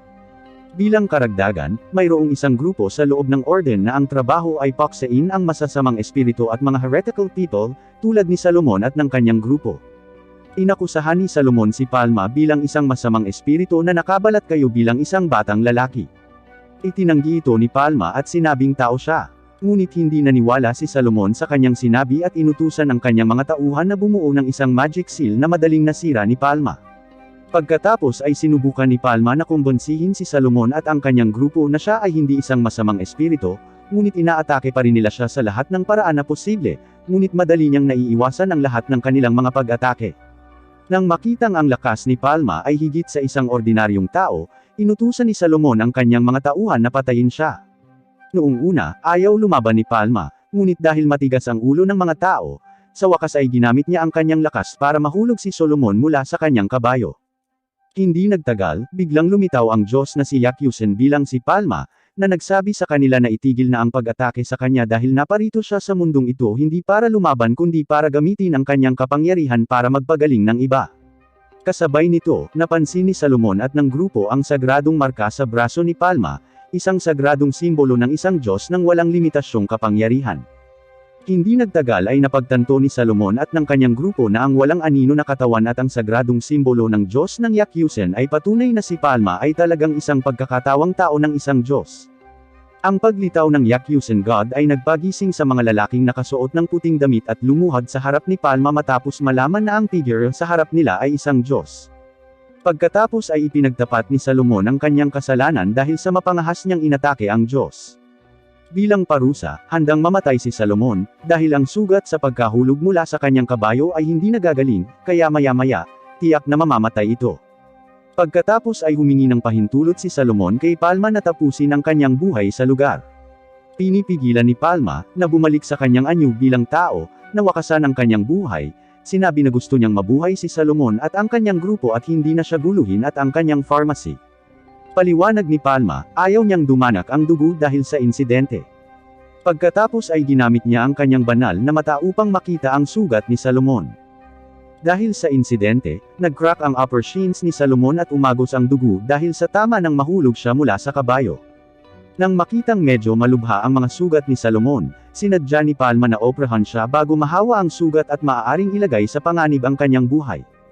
Pinainom ni Palma si Salomon ng antibiotic para maiwasan ang impeksyon, pagkatapos ay nag-inject ng anesthetic sa likod, nilinis ang sugat, at pinutol ang tissue na hindi na gumagana. Pagkatapos nito, tinahi ni Palma ang sugat at tinakpan ito ng benda. Hiniling ni Palma kay Salomon at sa kanyang grupo na ilihim ang lahat dahil ayaw niyang magdulot ng kaguluhan. Pagkatapos ay pumayag silang ilihim ito, pasalamatan si Palma sa hindi pagpaparusa sa kanila, at iligtas siya. Sinabi noon ni Palma na hindi na nila kailangang isipin yun dahil bilang isang nag-aral ng pharmacy at medisina, normal lang na marami siyang nailigtas na buhay.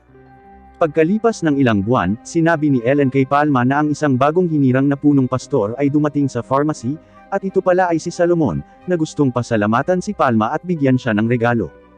Pagkatapos ay sinabi ni Salomon kay Palma na nagpadala siya ng ulat sa pamunuan ng Diocese of Panaxios na walang palatandaan ng kasamaan sa sanloob, at hindi kailanman nagkaroon ng batang lalaki na walang anino. Nang marinig iyon, nagpasalamat si Palma kay Salomon at lubos siyang nabuhayan ng loob na ngayon ay wala nang naghinala sa kanya. Sinabi ni Salomon na siya ay dumating upang humingi ng tawad at magpasalamat kay Palma at nais na bigyan siya ng isang staff.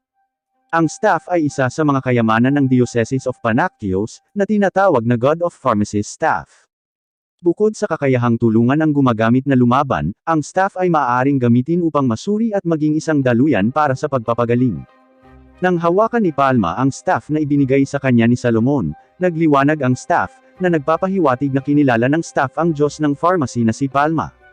Nang makitang nabighani si Ellen sa staff, hiniling ni Palma kay Ellen na hawakan ang staff. Gayunpaman, hindi mahawakan ni Ellen ang staff. Sinabi sa kanya ni Salomon na ang wand ng Diyos ng Parmasya ay hindi mula sa mundong ito, at tanging ang pagkakatawang tao ng Diyos ng Parmasya ang maaaring gumamit nito. Kaya naman ang staff ay hindi maaaring hawakan ng mga kamay ng tao. Maging si Palma ay namangha pa rin na maaaring lumutang ang cetro ng pharmaceutical god pagkatapos niyang ipasok dito ang divine power. Sa kabilang banda, palaisipan pa rin pala ang salarin na bumangga sa karwahe na hinihila ng kabayo sa pharmacy dahil hindi kailanman hiniling ni Salomon sa sinuman na gawin ito. Bago umalis si Salomon ay iniabot niya kay Palma ang isa pang bilog na hugis. Ipinaliwanag ni Salomon na isa itong divine suppression charm na magagamit niya para pagtakpan ang kanyang problema upang magkaroon ng anino si Palma kapag naglalakad sa araw. Mukhang masaya si Palma sa pagkakaroon nito dahil noon pa man ay gusto na niyang maglakad kasama ang kanyang nakababatang kapatid na babae at si Charlotte sa araw. Habang hinihintay ni Palma ang kanyang nakababatang kapatid na babae at si Charlotte upang matapos ang pamimili, plano niyang magdagdag ng mga bagong empleyado dahil lalong nagiging siksikan ang kanyang pharmacy araw-araw. Sa kasamaang palad, nahirapan siyang makahanap ng mga maharlikang pharmacist, samantalang ang mga bihasang karaniwang pharmacist ay nakarehistro na sa Apothecaries Guild kaya imposibleng i-recruit sila. Hindi kalayuan sa hinihintay ni Palma ay may pharmacy. Nakita niya ang isang pharmacist na nagpapaliwanag sa isang babaeng customer na ang pharmacy ay hindi nagbibenta ng parehong mga gamot gaya ng Parallel World Pharmacy. Nahihirapan ang babae na kumuha ng gamot sa pharmacy dahil lagi itong abala. Hindi nagtagal, ipinaliwanag ng manager ng pharmacy na nagngangalang Pierre na hindi sila maaaring magbenta ng mga gamot tulad ng mga ibinibenta ng Parallel World Pharmacy dahil hindi nagbigay ng pahintulot ang Pharmacists Union na ibenta ang mga ito. Dahil iisa lang ang Apothecaries Guild sa lungsod na nag-issue ng mga lisensya para sa pagbibenta ng commoner's medicine, ang mga pharmacist ng commoner ay walang magawa, at hindi niya kayang tutulan ang mga patakaran ng Apothecaries Guild na pinamumunuan ni Veron. Nang marinig ito, sinabi ni Palma kay Ellen na gusto niyang bumuo ng Medicine Mixing Guild, upang maibenta ng mga pharmacy ng mga karaniwang tao ang mga bagong gawang gamot ng kanilang mga pharmacy. Sinagot ni Ellen na sa kasalukuyan, ang Parallel World Pharmacy ay mayroon ng isang subsidiary, ang MedIQ, na nangangahulugan na natugunan niya ang mga kinakailangan para sa pagbuo ng isang Pharmacists Union sa ilalim ng mga regulasyon. Kapag nabuo na ang guild, maaaring sumali ang ibang mga pharmacy sa kanilang guild at ibenta ang mga gamot na ginagawa nila. Umaasa si Ellen na maaprubahan ang mga dokumento ng Pharmacists Union na isusumite ni Palma para mabawasan ang mga bisita sa Parallel World Pharmacy at mas magaan ang trabaho ng mga empleyado. Pagkalipas ng ilang araw, kitang-kita si Veron na inis na ang Parallel World Pharmacy ay lumaki at lalong naging siksikan sa mga tao. Sa harap ng mga miyembro niya, hindi raw ito magtatagal dahil masyadong mura ang gamot sa Parallel World Pharmacy, kahit ang mga mahihirap ay kayang bayaran ito. Tumango si Vernon at sinabing posibleng gumamit ang Palma Apothecary ng mga sagradong pamamaraan o ginamit ang pera mula sa kanyang ama, na isang kilalang royal pharmacist sa buong mundo, at mula sa reyna. Nang marinig ang mga reklamo ni Veron, hinatulan ni Fred, na nasa silid, na si Veron ang utak sa likod ng insidente ng karwahe na hinila ng kabayo na pumasok sa Parallel World Pharmacy. Tinanong niya si Sam, isang kapwa-miyembro ng union sa tabi niya, at sinabi ni Sam na oo. Dagdag pa ni Sam, nagalit si Veron bago opisyal na binuksan ang pharmacy. Pagkatapos, sa harap ng forum, sinabi ni Veron na ang pharmacy ng Parallel World Pharmacy ay pinagmumulan ng problema para sa kanila, kaya dapat nilang maalis ito. Dahil doon, pinagbawalan niya ang lahat ng miyembro ng kanyang guild na lumapit sa Parallel World Pharmacy. Kung may lalabag dito, mapapatalsik siya sa union, at kukumpiskahin ang kanyang lisensya sa negosyo. Sa araw, nakita na dinala ni Pierre ang kanyang anak kay Dr. Donald. Ipinaalam sa kanya ni Palma, na nagkataong dumaan, na sarado ang klinika hanggang sa susunod na linggo at tinanong ang kalagayan ni Mary na hawak niya. Hindi sinasadyang nakita ni Pierre ang badge ng Royal Pharmacist at napaiwas ng tingin kay Palma. Napagtanto niya ito, ipinakilala niya ang kanyang sarili bilang ang pharmacist mula sa Parallel World Pharmacy at nag-aalok na suriin si Mary. Noong una, tumanggi si Pierre, ngunit pagkatapos makita ang nakababahala na kalagayan ni Mary, sa wakas ay dahan-dahan siyang tumango. Pagkatapos noon, sumugod si Charlotte para ihanda ang lugar ng inspection. Pagdating sa pharmacy, inakay ni Palma si Pierre sa likod ng pinto ng pharmacy. Sa silid ng pagsusuri, si Palma, na nakasuot ng kanyang mask, ay hiniling kay Pierre na ilagay si Mary sa kama. Pagkatapos nito, hiniling niya kay Pierre na magsuot ng mask. Natarante si Pierre at nagtanong tungkol sa mga gamit na binigay sa kanya ni Palma. Kalmado, ipinaliwanag niya na ang item ay isang mask upang maprotektahan ang mga tao mula sa pagkakaroon ng sakit. Pagkatapos ay napaisip si Pierre sa pamamagitan ng pagtatanong kung ang mga mask ay kapareho ng mga bagay para sa panlunas sa sakit. Nang marinig iyon, sumagot lamang si Palma na may ganoong function ang mga mask. Sa lumalabas, isa pang dahilan kung bakit siya dinala ni Palma sa likod ng pinto ay para hindi ito makahawa ng ibang mga customer. Nagsimula ang pagsusuri ni Mary nang tanungin ni Palma si Pierre ng ilang katanungan tungkol sa kanyang kalagayan. Pagkatapos ay sinabi ni Palma na si Mary ay may mataas na lagnat, na-dehydrate, at nanghihina. Tinanong niya kung may mga seizure ba si Mary sa gabi o wala. Si Pierre, na hinahangaan ang pagiging masinsinan ni Palma habang sinusuri ang kanyang anak, ay natauhan at sumagot na si Mary ay nagkaroon ng seizure ng mga 2 hanggang 3 minuto. Pagkatapos, tinimbang niya ito sa pamamagitan ng pagkalkula ng difference sa pagitan ng bigat ni Pierre, na nagdadala kay Mary, at ng kanyang timbang.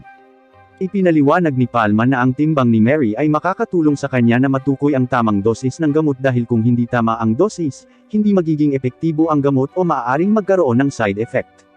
Nang suriin ni Palma ang temperatura ni Mary, huminto si Pierre at napagtanto na ang karaniwang katutubong pharmacist tulad ng kanyang guild ay karaniwang tinutukoy ang dosis para sa mga maliliit na bata sa pamamagitan ng pagbibigay ng kalahati ng dosis ng pang-adult.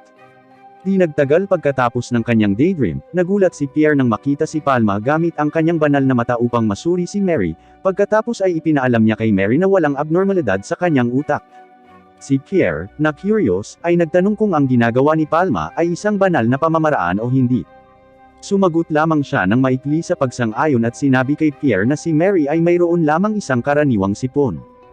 Nagulat si Pierre dahil nilalagnat siya hanggang sa convulsion at bumubula ang bibig at inakala niyang sinapian siya ng masamang espiritu. Umiling si Palma. Ipinaliwanag niya na ang matinding lagnat ay dulot ng influenza virus na umaatake sa katawan ni Mary. Dahil isang araw pa lang siyang nagpapakita ng sintomas, binigyan siya ni Palma ng gamot na dapat niyang langhapin sa pamamagitan ng ilong dahil hindi ito gagana ng husto kung lulunukin niya ito. Sa pamamagitan ng paglanghap, ang gamot ay direktang haantong sa respiratory tract, kung saan nade-develop ang pathogen. Ipinagpatuloy ni Palma ang kanyang paliwanag at sinabing ang lagnat sa katawan ni Mary ay sanhi, dahil inaalis ng kanyang katawan ang mga pathogens ng sakit. Gayunpaman, masama ang palagiang lagnat dahil mauubos nito ang kanyang enerhiya, kaya nagbibigay si Palma ng gamot na pampababa ng lagnat, ito ay paracetamol. Sa gabi, namangha si Pierre na mabilis na gumagana ang gamot mula kay Palma, at pinasalamatan niya si Palma sa pagtulong sa kanya. Pang-5 araw ang binibigay niyang gamot dahil sarado ang pharmacy. Dagdag pa niya, kung lumala ang kondisyon ni Mary, hiniling niya kay Pierre na huwag mag-atubiling sabihin sa gatekeeper ng pharmacy dahil willing si Palma na suriin siya kahit gabi na. Pagkatapos ay idinagdag ni Palma na nais niyang tulungan ang mga taong naghahanap ng tulong medikal sa gabi. Tinanong ni Pierre ang kabuuang bayad na dapat niyang bayaran at sinabing nangako siyang babayaran ito sa susunod. Sagot ni Palma, isang tinapay lang ang babayaran ni Pierre na ikinagulat niya dahil mura lang ito. Prangka si Palma na nagbigay siya ng mababang presyo para mas madaling magpatest ang mga bata. Matapos lumabas si Pierre sa gate ng pharmacy, sa wakas ay naunawaan na niya kung bakit hindi siya kayang pagkumpetensyahan ng guild. Sa bahay ni Pierre, dumating ang kanyang asawa at nagtanong tungkol sa kalagayan ng kanilang anak, na nakatulog. Nang malaman niya na ang mabisang gamot ay mula sa pharmacy ng isang aristokrata, nagulat siya na labag ito sa mga tuntunin ng lipunan. Ngunit wala siyang ibang pagpipilian. Kung hindi siya tinulungan ni Palma, baka hindi nakaligtas si Mary. Sinabi ni Pierre na ang pharmacy ay hindi pangkaraniwan dahil ang may-ari ay may malawak na kaalaman at napaka-friendly sa mga pasyente. Yan ang tunay na pharmacist. Si Pierre ay isang pharmacist at may karanasan at tiwala sa kanyang kaalaman. Ngunit kung ihahambing kay Palma, ang isang karaniwang tao tulad ni Pierre ay hindi maaaring gumamit ng mga sagradong pamamaraan at walang akses sa isang kayamanan ng kaalaman sa panggagamot. Nais niyang may bahagi sa kanya ang kaalaman ni Palma. Gayunpaman, ang kanyang asawa ay nag-aalala tungkol sa kapalaran ng kanyang asawa kung sasalungat ito sa Pharmacist Union. Nang makitang mukhang problemado ang kanyang asawa, sinubukan niyang pakalmayan ito. Sinabing walang masama kung sumunod si Pierre sa union tulad ngayon dahil maliit pa si Mary, kaya kailangan nilang iwasan ang mga bagay na maaaring magbabanta sa kanilang kaligtasan. Naalala nila ang utang sa pagbubukas ng tindahan, na labis na ikinalungkot ng kanyang asawa. Kinabukasan sa pulong ng union, si Veron ay dismayado pa rin sa pagbaba ng mga benta sa lahat ng mga tindahan. Napag-usapan nila ang tungkol sa pharmacy ni Palma, na nagbukas ng isang cosmetic shop branch at naghahanda na magdagdag ng ikatlong branch. Tehim pala na binibili ng asawa ni Pierre ang mga pampaganda ni Palma kamakailan. Dahil doon, pinarusahan siya ni Pierre. Isang miyembro ng union ang nagsabi na ang mga kosmetiko ay napakatanyag na ang mga babaeng customer ay lubhang interesado sa mga produktong kosmetiko na ito. Hindi lang yung mga babaeng customer. Ang bagong hinirang na punong pari ay iniulat na bumisita sa Parallel World Pharmacy. Sa kabilang banda, si Pierre, na nakarinig ng usapan, ay tahimik. Nang makita si Pierre, na mukhang tahimik, tinanong ni Veron ang kanyang opinyon tungkol sa Parallel World Pharmacy. Bukod dito, ang pharmacy ni Pierre ay ang pharmacy na higit na nagduse dahil malapit ito sa Parallel World Pharmacy. Sa wakas, tinanong ni Pierre ang lahat sa silid kung may nakapunta na ba sa pharmacy ni Palma at nakakita ng kanilang mga gamot. Siyempre, lahat ay nagsabi na ayaw nilang pumunta doon dahil kalaban nila iyon. Iminungkahi ni Pierre na bisitahin nila ito tulad ng ginawa niya upang malaman kung bakit nag-aatubili ang mga customer na bumalik sa kanilang mga pharmacy. Pagkatapos ay labis na nagulat si Veron sa pag-amin na ito dahil ang isa sa kanyang mga miyembro ay nakapunta na sa pharmacy ni Palma. Ipinaliwanag ni Pierre na ang may-ari ng pharmacy ay tumulong sa pagpapagaling sa kanyang anak na babae. Sinabi niya kay Veron na ang Parallel World Pharmacy ay hindi nagtatangi ng mga karaniwang tao o maharlika, mayaman o mahirap. Lahat sila ay nakatanggap ng parehong paggamot at tamang mga gamot. Nang marinig iyon, nainas si Veron at sinabing kahit na napakalawak ng kaalaman ng may-ari ng pharmacy, hindi ibig sabihin na tama ang kanyang pamamaraan dahil ginamit ni Palma ang autoridad ng reyna para arbitraryong magtakda ng mga presyo at dayain ang kanilang paraan ng pagnenegosyo. Kinumpirma ni Veron na ito ay pakana lamang ng mga maharlika na laging minamalas ang mga karaniwang tao. Ilang taon na ang nakalilipas, mukhang malungkot si Veron nang mawalan siya ng anak dahil may limitasyon ang kanyang banal na pamamaraan. Nang gusto niyang humingi ng tulong sa mga aristokrata, itinaas nila ang presyo ng mahalagang gamot upang maging napakamahal. Dahil wala sa mga maharlika ang gustong iligtas ang kanyang anak, sa huli, kinailangan ni Veron na panuurin ang pagkamatay ng kanyang anak. Di nagtagal, sinabi ng galit na Veron na masisira ang infrastruktura ng pangangalagang pangkalusugan ng mga karaniwang tao kung papayagang magpatuloy ang Parallel World Pharmacy. Sa makatuwid, kailangan nilang tanggalin ang pharmacy. Gayunpaman, nagpatuloy si Pierre sa pag-iisip na hindi nila dapat alisin ang Parallel World Pharmacy ngunit sa halip ay matuto mula dito. Nagalit si Vernon na nakarinig nito dahil sa sinabi ni Pierre. Muling sinabi ni Pierre na kung nagbibenta sila ng mga gamot na hindi malinaw ang bisa, ito ay kapareho ng panlilinlang sa mga customer. Ayon sa kanya, ito ay isang kahihiyan para sa mga pharmacist. Gayunpaman, tila nawala ang galit ni Veron nang ipaliwanag ni Pierre ang mga espesyal na katangian ng pharmacy ni Palma at sinabihan siyang umalis sa guild kung gusto ito ni Pierre. Kinabukasan, malungkot na umupo si Pierre sa harap ng kanyang nasirang pharmacy. Maya-maya lang, dumaan si Palma sa tindahan. Nang makita siyang nakaupo sa harap ng kanyang pharmacy, napagtanto ni Palma na si Pierre ang may-ari ng pharmacy at tinanong niya kung ano ang nangyari. Ipinaliwanag ni Pierre na hindi na siya ang may-ari ng pharmacy pagkatapos niyang sabihin sa Pharmacist Union kung paano niya sinuri si Mary. Dahil doon, nakumpiska ang mga gamot at business permit. Nakonsensya, humingi ng tawad si Palma dahil nasira ang pharmacy ni Pierre. Sinabi ni Pierre na hindi na kailangang humingi ng tawad si Palma. Sa halip, humanga siya sa gamot at pharmacy ni Palma na gusto niyang baguhin. Gayunpaman, pinalayas siya ng Union, kaya hindi siya makapagnegosyo sa kanyang bansa. Naisip ni Pierre na lumipat sa ibang bansa at magsimula sa simula dahil ito lang ang kanyang landas. Tinanong ni Palma kung maaari bang magnegosyo muli si Pierre kung sasali siya sa ibang guild. Sumang-ayon si Pierre, ngunit sinabi niya na ang guild para sa pharmacist sa bansang ito ay ang Pharmacy Guild ng mga karaniwang tao, kaya dapat silang sumali sa guild para magnegosyo. Si Palma, na mayroon ng bagong guild na tinatawag na Medicine Compounding Guild, sa wakas ay sinabihan si Pierre at inanyayahan siyang sumali sa kanyang guild, na nagbebenta ng mga bagong gamot. Nang marinig iyon, masaya siya at handang sumali. Lumipas ang oras, at sa wakas ay naibalik na ni Pierre ang kanyang tindahan, at ang araw na iyon ay ang pagbubukas ng kanyang tindahan. Medyo nag-aalala siya kung may mga customer na pupunta sa kanyang shop dahil ang kanyang shop ay hindi ang Parallel World Pharmacy na pinamahalaan ni Palma. Gayunpaman, matapos siyang hikayati ng kanyang anak, nagpasya si Pierre na buksan ang kanyang bagong pharmacy. Sa hindi inaasahang pagkakataon, maraming tao ang naghihintay sa labas ng pharmacy dahil natuklasan nilang ito ang unang pharmacy na nakipagsosyo sa Parallel World Pharmacy, kung saan pareho ang lahat ng mga gamot na mabibili. Nang makita ang mga customer na nakapila sa harap ng kanyang pharmacy, napaluha si Pierre. Ang eksena ay lumipat sa nakaraan, na nagpapakita ng isang henyong lalaki na nagngangalang Camus na sumasailalim sa paglilitis. Ang mga hukom sa paglilitis ay walang ideya na si Camus, na lumikha ng maraming mga inobasyong medikal, ay nagsagawa ng gayong kakilakilabot na mga eksperimento. Si Bruno, na bata pa noon, ay hindi inaasahan na sasabihin sa kanya ni Camus na hindi niya naiintindihan na kahit anong gamot ang naimbento niya, mamamatay pa rin ang tao. Ngunit kahit gaano pa karaming tao ang mamatay, sila ay mga anak ng mga bagong tao. Noong panahong iyon, pinarusahan si Camus dahil sa paulit-ulit na pagsasagawa ng mga kasuklam-suklam na eksperimento sa mga tao. Sa kasalukuyan, iminulat ni Bruno ang kanyang mga mata at napagtanto na ito ay isang panaginip. Pagkatapos mag-almusal, may nakitang kakaiba si Palma sa kanyang ama at tinanong niya ang kanyang kalagayan. Maikling sagot ni Bruno na ayos lang siya at may iniisip lang. Ilang sandali pa, dumating si Simon na may dalang sulat mula kay Pal.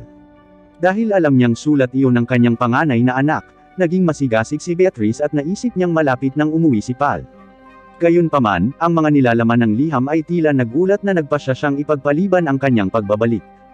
Tapos tinanong ni Blanche kung sobrang busy ng panganay niyang kapatid. Sumagot naman si Palma na nakarinig sa tanong ng kanyang nakababatang kapatid na baka abala si Pal sa pag-aaral para makapagtapos ng kolehiyo.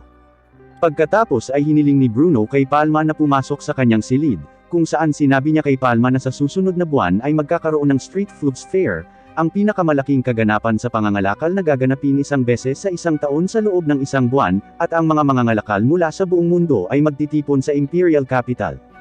Dahil doon, pinaalalahanan niya si Palma na maging mas maingat sa kakaibang epidemya na bumabagabag sa Vant Island, isang karatig na kolonya ng Netherlands. Batay sa isang liham mula kay Pal, hindi bababa sa 1,000 tao ang namatay sa nakamamatay na sakit na ito. Nang marinig iyon, nagulat si Palma at nagtanong kung ito ay isang endemic na sakit o baka ito ay galing sa lason. Sa kasamaang palad, si Bruno mismo ay hindi alam ang mga detalye. Ang pinakamahusay na pangkat ng pananaliksik mula sa Novartlov Academy ay nagdala ng kanilang mga sample para sa pag-aaral, ngunit sa halip, dalawa sa mga mananaliksik ang nahawahan at naging biktima dahil sa mataas na transmission rate. Muling ipinaliwanag ni Bruno na matatapos lamang ang epidemya pagkatapos mamatay ang lahat ng kolonya. Gayunpaman, magkakaroon ng Dutch merchant ship na magdadala ng mga kalakal mula sa isla para sa fair mamaya, na nangangahulugang may malamang na kontaminadong kargamento na darating sa imperial capital sa pamamagitan ng Port of Mershire, isang teritoryo ng pamilya de Medicis. Pagkatapos ay nagpatuloy si Palma sa pagtatanong tungkol sa mga labi ng mga mananaliksik o sa kanilang mga nakaligtas na sample para sa karagdagang investigasyon. Muling binasa ni Bruno ang nilalaman ng liham ni Pal, na nagpaalam sa kanya na ang sagradong pamamaraan ng apoy ay nawasak ang lahat ng mga katawan at mga sample. Ang lahat ng sample ng kanyang bangkay ay naging abo at walang natira. Iniisip ni Palma na mahina laban sa init ang mga virus at bakterya. Ngunit ang mga aksyon na ginawa ay nagpakita na kahit na ang pinakamataas na awtoridad sa mundo ay itinuturing na ang sitwasyon ay hindi makontrol dahil ang pagunlad ng sakit na ito ay malinaw na hindi normal. Sa kanyang liham, ikinwento ni Pal kung paanong biglang nakaranas ng mataas na lagnat ang isang researcher na sinundan ng pananakit ng ulo at pagsusuka matapos magsaliksik ng mga sample ng sakit. Sa kanyang leeg at kilikili ay may lumitaw na mga bukol. Pagkatapos nito, nahulog siya sa isang pagkawala ng malay at namatay sa ika-7 araw pagkatapos ng paglitaw ng mga unang sintomas. Samantala, ang isa pang mananaliksik ay nakaranas ng isang kritikal na kondisyon ng mas mabilis, at ang kanyang balat ay naging itim bago mamatay. Matapos ang pagkamatay ng dalawang mananaliksik, ang kanilang laboratorio ay sinelyado, at ang mga pagbisita sa isla ay ipinagbawal. Pagkatapos ay sinabi ni Bruno kay Palma na ang Novartlov University ay may hindi kilalang revolusyonaryong device, isang mikroskopyo na ginawa ni Palma. Dahil maaaring may sample sketch ng sakit, sa wakas ay hiniling niya sa kanyang ama na humingi ng sketch. Samantala, sa palasyo, lumilitaw na ang isang ministro ay nagulat sa Reyna tungkol sa pagbawas sa rate ng pagkamatay dahil sa sakit sa imperial capital ng 20%. Ito ay salamat sa pagganap ng Parallel World Pharmacy at ng Drug Composer Union, na ang mga kasosyo ay patuloy na lumalaki. Bukod pa riyan, mayroon silang mas ligtas na mga pampaganda at nagsasagawa ng regular na health outreach upang mapataas ang kamalayan ng mamamayan upang maiwasan ang sakit. Ilang mga ministro ang nagpahayag na ang pagganap ng Parallel World Pharmacy ay tunay na kahanga-hanga, habang ang isa pang ministro ay nagtalo na kung ang mga tagumpay ay nasa bawat rehiyon, kung gayon ang kaunlaran ng imperyo ay hindi matitinag. Nang marinig iyon, kinutya ng Reyna ang ministro dahil, noong una, isa siya sa mga ministrong tumanggi sa Parallel World Pharmacy dahil ito ay pinamamahalaan ng bata, ngunit ngayon ay pinupuri na niya si Palma. Sa pambihirang pagganap ni Palma, naisipan ng Reyna na igawad sa kanya ang titulong Archduke. Gayunpaman, isang babaeng ministro na naruroon ang nagpaalam sa kanya na si Palma ay menor de edad, samantalang ang sariling mga regulasyon ng imperyo ay nagbabawal sa mga menor de edad na tumanggap nito. Sa wakas, ipinagpaliban ng Reyna ang pagbibigay ng titulong Archduke kay Palma hanggang sa matugunan niya ang mga kinakailangan sa regulasyon. Naghinala siya na si Palma ay nagtataglay ng mga kakayahan na higit sa mga ordinaryong tao, kaya tutulungan niya itong mas madaling ma-access ang lahat ng pasilidad na tutulong sa kanya. Nais ng Reyna na ang kaunlaran ng imperyo ay magtagal magpakailanman. Kinabukasan, sinabi ni Palma kay Ellen ang tungkol sa isang nakamamatay na sakit na maaaring magbanta sa kaligtasan ng mga residente. Sa katunayan, ang fair ay gaganapin sa loob ng 2 linggo, kaya hindi na nila mapipigilan ang mga kargamento mula sa Netherlands. Habang nag-uusap pa sila kung paano ito haharapin, biglang dumating si Charlotte na may dalang sulat mula kay Pal para kay Palma. Matapos tingnan ang mga sketch ng sakit na ipinadala sa kanya ng kanyang kapatid, napagtanto ni Palma na ang nakamamatay na sakit ay ang Black Death. Sa tanghali, ipinadala ni Ellen ang kanyang mga disipulo sa Mershire upang bigyan ng mga tagubilin si Palma kay Gobernador Adam. Sinabi niya sa kanya na ihanda ang lahat ng mga pangangailangan para makapagtayo ng isang quarantine place sa Mershire. Pagkatapos ay pinayuhan sila ni Palma na mag-ingat sa pag-inspeksyon ng mga kargamento mula sa Netherlands.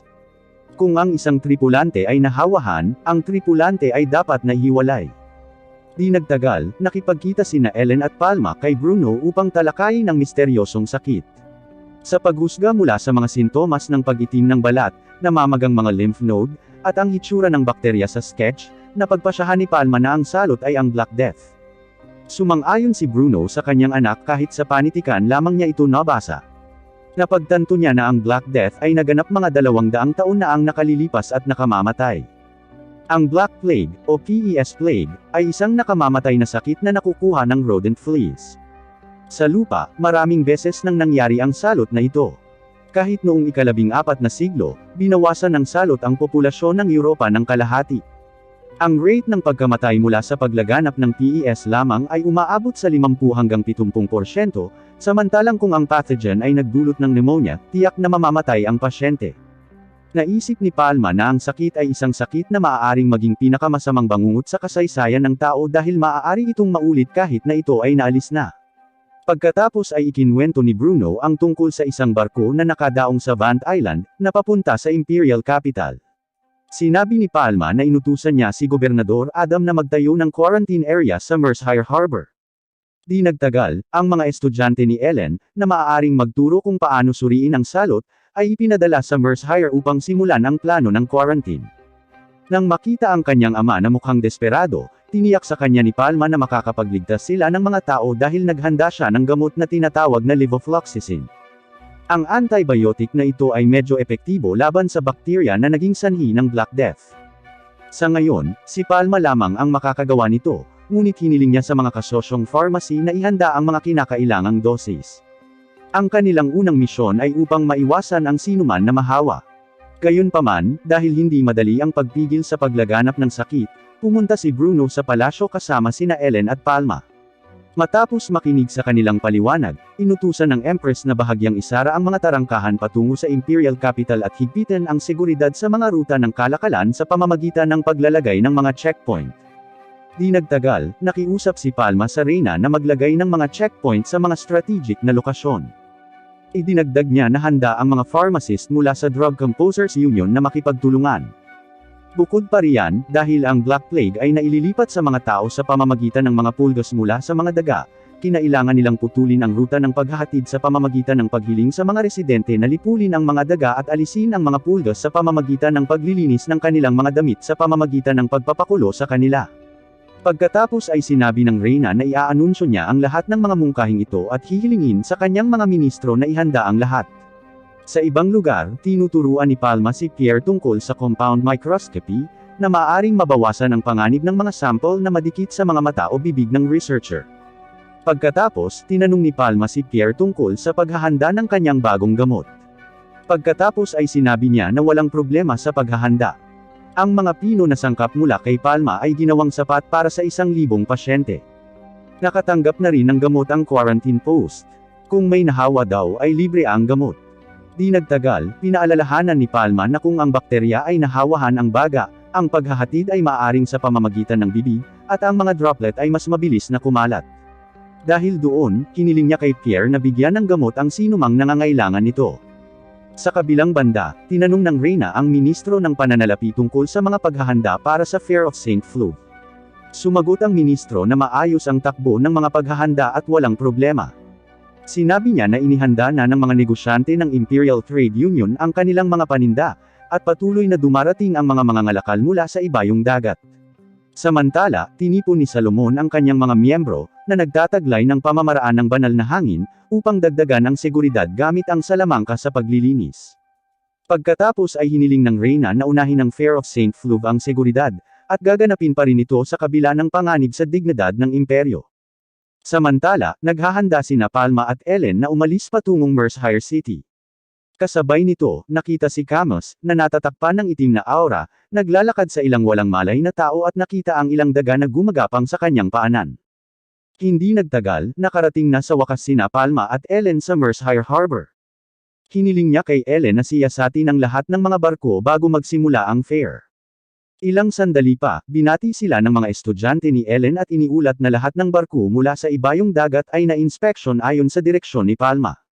Pagkatapos ay nagbigay sila ng listahan ng mga bagay na nakasakay at ang mga resulta ng mga pagsusuri sa kalusugan ng mga tripulante. Pagkatapos nito, ang mga barkong nakapasa sa inspection, ang mga kalakal ay lilinisin ng Holy Wind Technique bago ibababa. Kung ang isang tao ay negatibo sa pagsusuri ngunit pinaghihinalaang na-exposed, ididirekta sila sa isolation room. Gamit ang isang maliit na bangka, siniyasat ni Palma at Ellen ang barko na malapit ng dumaong sa daungan. Isa-isa nilang sinuri ang mga tripulante upang matiyak na hindi sila na-exposed sa sakit. Ang isang kapitan ng barko na kanilang nakilala ay tila naiinip at nagalit dahil gusto niyang makakuha ng permiso upang maibaba ang mga paninda. Humingi ng paumanhin si Palma at ipinaalam sa kanya na ang inspection ay ginawa upang maiwasan ang paghahatid ng mga mapanganib na paglaganap ng sakit.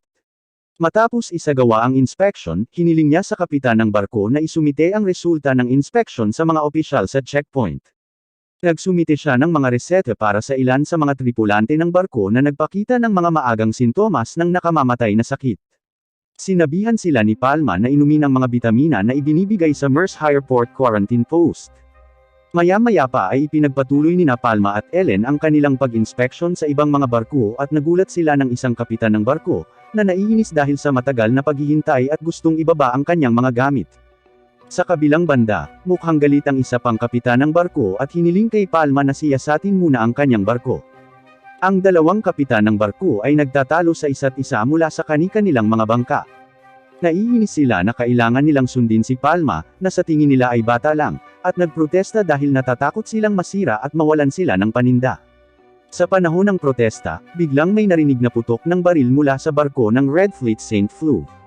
Pagkatapos ay binalaan ng kapitan ng barko ng Red Fleet ang mga kapitan na ang lahat ng mga barko na pumasok sa harbor area ng St. Flue Empire ay kailangang sumunod sa mga patakaran.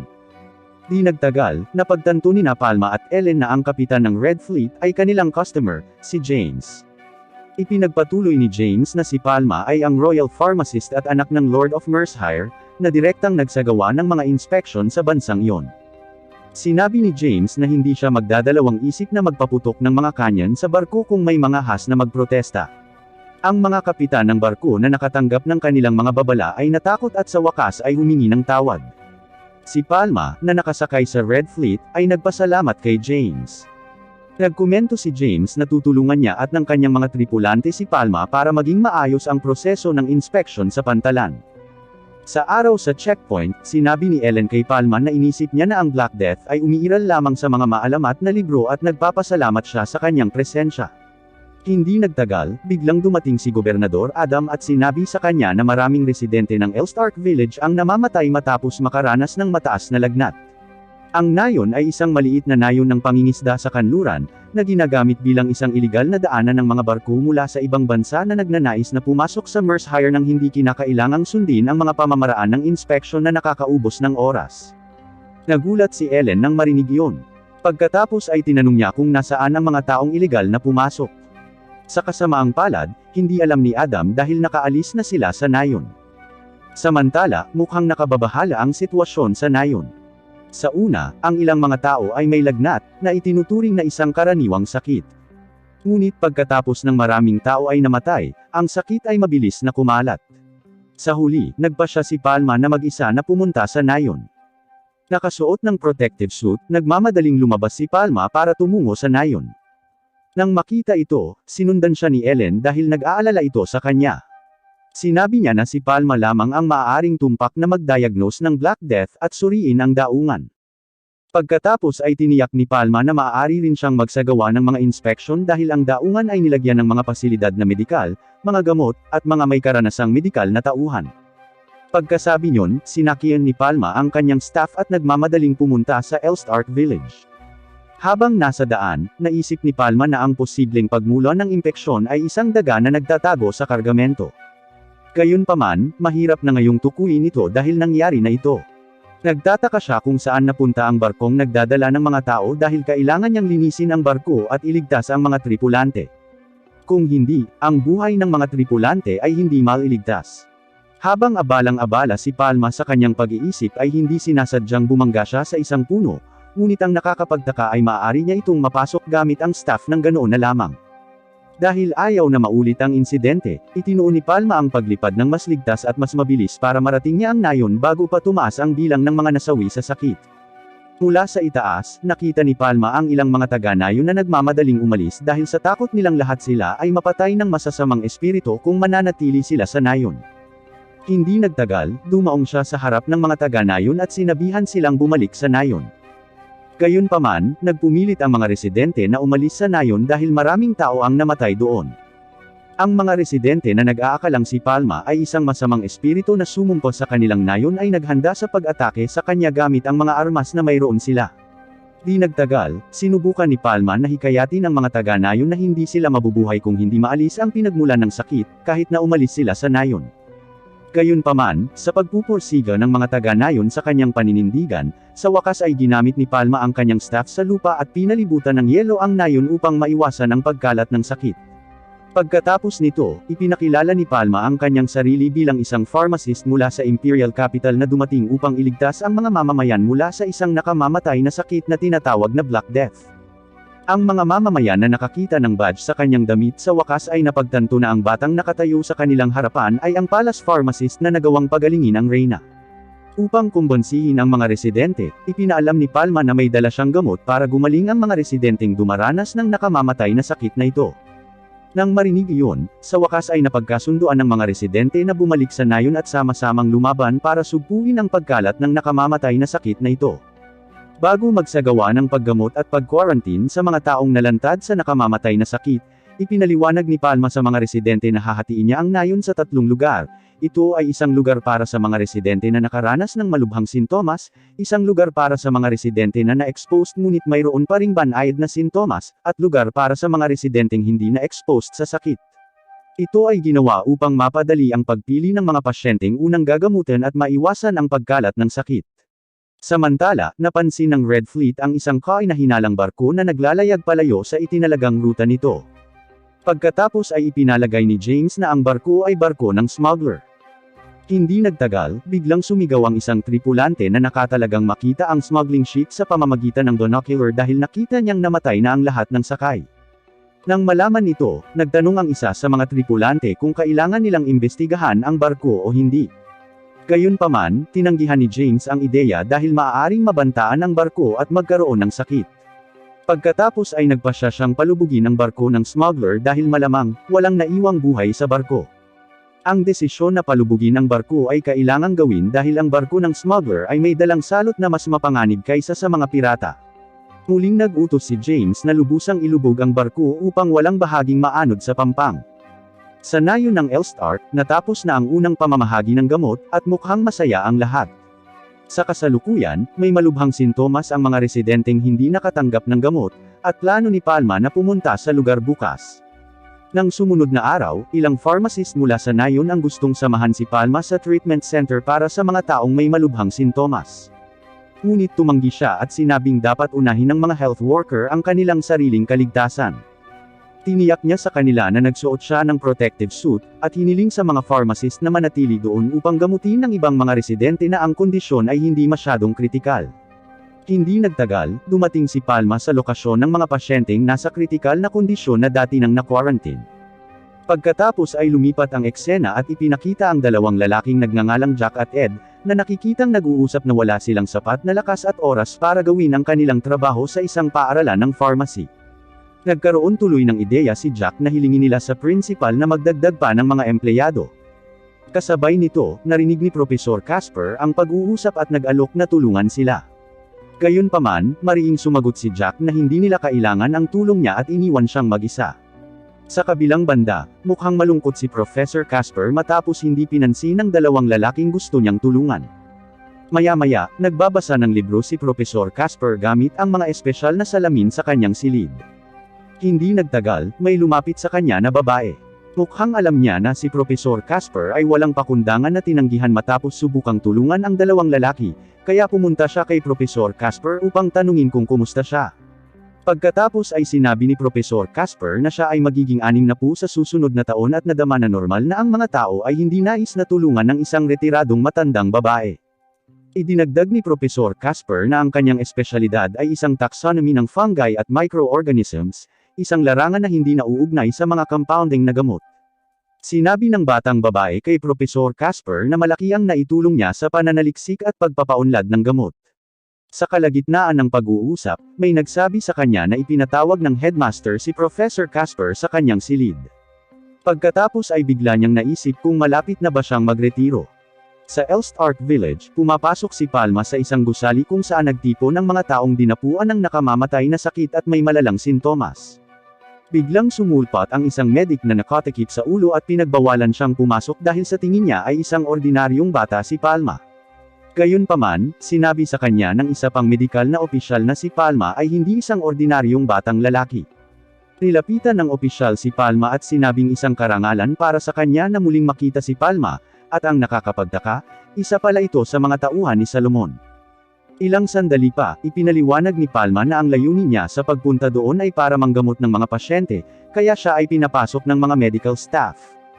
Si Palma, na nakakita ng bilang ng mga pasyente sa lugar na iyon, ay nahirapang matukoy kung sino ang mga taong nahawaan at alin ang hindi. Akala niya ay hindi niya mapapagaling ang mga ito sa kanyang kaalaman at sa gamot na kanyang ginawa, ang levofloxacin.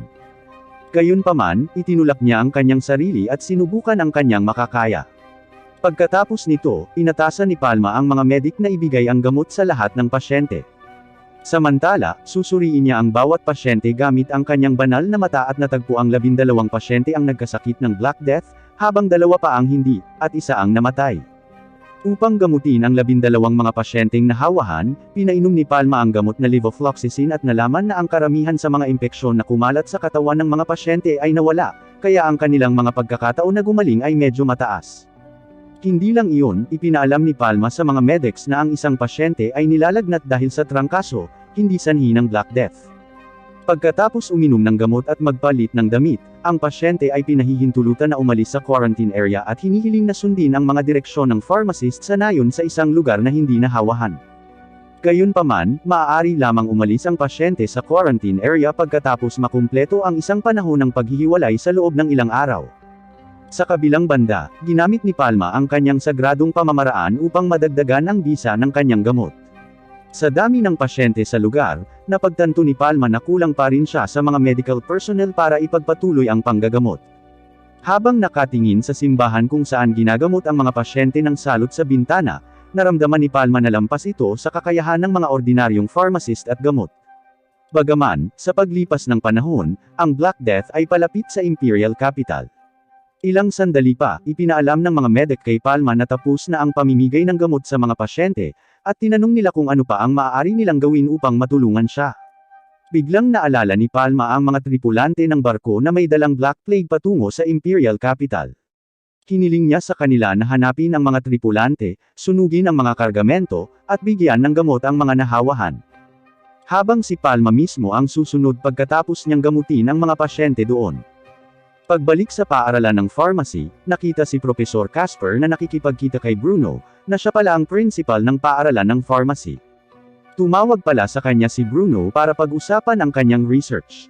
Gayunpaman, naisip niyang mas maagang tatapusin ni Bruno ang kanyang pananaliksik, kaya nakiusap siya na tapusin muna niya ang kanyang pananaliksik bago magretiro. Nang marinig ito, itinanggi ito ni Bruno dahil hindi yon ang gusto niyang pag-usapan. Hindi niya planong tanggalin si Professor Casper, ngunit gusto niyang bigyan siya ng mahalagang trabaho para iligtas ang mundo. Nang marinig iyon, nagulat si Professor Casper at nadama na hindi niya mailigtas ang mundo. Gayunpaman, ipinaliwanag ni Bruno na ang gawaing ito ay kasama sa kanyang larangan ng kadalubhasaan. Pagkatapos ay hiniling niya sa kanya na maghanap ng bagong microorganism at mag-extract ng isang sangkap na maaaring magamit bilang isang gamot upang gamutin ang Black Plague at iba pang mga nakakahawang sakit. Habang tinitingnan ang papel ni Bruno, nagtataka si Professor Casper kung sino ang sumulat tungkol sa mga microorganism na ito ng detalyado. Lalo siyang nagulat dahil may nakasulat sa Actinobacteria, ang microorganism na hiniling ni Bruno, na nabuo na pala maraming taon na ang nakararaan. Sa laboratorio ni Professor Casper, nakita ni Bruno ang Actinobacteria na kanyang binuo. Gayunpaman, hindi pa rin siya naniniwala na ang mga microorganism na kanyang nabuo ay maaaring gamitin bilang mga bagong gamot. Nang makita ang gawaing ito, pinuri siya ni Bruno. Simula sa araw na iyon, nagbigay ng espesyal na budget si Bruno kay Professor Casper upang mas makapag-focus siya sa pagbuo ng mga bagong gamot mula sa mga microorganism na ito. Pagkatapos ay sinabi niya na tila kailangang ipagpaliban ni Professor Casper ang pagre-retiro. Sa una, maraming tao ang minamaliit si Professor Casper at mga mananaliksik sa parehong larangan. Ngunit ngayon, hindi siya maaaring maliitin. Tulad ni Palma, na may kadalubhasaan dahil sa pagkakatawang tao ng isang Diyos at isang tagalabas mula sa modernong mundo, Si Propesor Casper bilang katutubo ng mundong iyon, sa tulong ng mga umiiral na kagamitan at kaalaman, ay nakahanap ng magnifying glass at mushroom microorganism, pagkatapos ay nakapagsagawa ng pananaliksik na makapagliligtas ng buhay ng tao. Sa Elstark Village, pinasalamatan ng mga taga-nayon si Palma at ang mga pari sa pagbabalik pagkatapos gamutin ang mga pasyente na may malubhang sintomas. Hiniling niya sa mga residente na manatili sa nayon ng 2 linggo upang madagdagan ang bisa ng paggamot. Bukod dito, ang lugar sa loob ng pader ng yelo ay protektado ng mga banal na pamamaraan upang maging ligtas. Hiniling niya sa mga residente na pumatay ng mga daga o pulgos na pumasok sa nayon. Ang sinumang mapipilitang umalis sa nayon ay hindi dapat hawakan ang mga hayop. Hindi nagtagal, nakita ni Palma ang buga ng usok na nagmumula sa mga tripulante ng smuggling boat, na tila iniwan ng mga kasamahan dahil sa mataas na lagnat. Tinanong niya ang bilang ng mga kariton at kargamento na dala nila. Gayunpaman, hindi sila sumagot at sa halip ay nagtanong kung bakit siya nasa lugar na iyon. Sa kabutihang palad, hindi nasaktan si Palma sa tanong at inihayag na mayroon silang Black Plague. Kaya pala siya lumapit. Sinabi ni Palma na kung sasagutin nila ang mga tanong, bibigyan sila ng gamot dahil kung wala ang gamot, lalala ang kanilang kalagayan, at tuluyang mamamatay. Nagtanong muli si Palma kung gusto nilang sagutin ang tanong niya o hindi.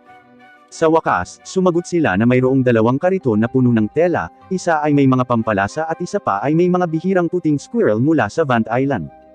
Mula sa mga sagot ng mga smuggler, naisip ni Palma na maaaring ikalat ng mga daga ang Black Plague. Naalala niya ang sinabi ng kanyang ama na ang Vant Island ay kung saan lumitaw ang Black Plague. Pagkatapos, ipinagpatuloy ni Palma ang kanyang interogasyon at natuklasan na ang bilang ng mga taong pumunta sa Imperial Capital ay binubuo ng 24 na manggagawa at 5 banal na kabalyero, isang hukbo ng mga gumagamit ng banal na teknik na naglilingkod sa mga maharlika o maharlika na pamilya. Nang marinig ang paliwanag ng mga smuggler, lalo pang naghinala si Palma na ang mga banal na kabalyero na nagmula sa lugar ng salot ay sadyang dinala ang salot sa Imperial Capital. Naalala niya ang White Death Disease na minsan ay umatake sa reyna at hindi mahanap ang pinagmulan ng impeksyon. Pinaghihinalaan ni Palma na ito ay isa pang pakana upang sirain ang imperyo sa pamamagitan ng pagpapadala ng mas mabangis na Black Plague. Matapos sabihin ang lahat, sa wakas ay nakuha ng mga smuggler ang ipinangakong gamot. Samantala, inutusan ni Palma ang mga medics na ibigay ang mga smuggler sa imperyo kapag sila ay gumaling para sa legal na paglilitis. Sa Imperial Palace, pinuntahan ni Bruno ang reyna upang sabihin sa kanya ang tungkol sa isang ulat mula sa Mershire tungkol sa isang ilegal na barko na may dalang sakit sa nayon ng Eltark, kung saan bumaba ang mga tripulante. Nagkalat sila ng sakit na kahawig ng Black Plague at nagdulot ng maraming pagkamatay.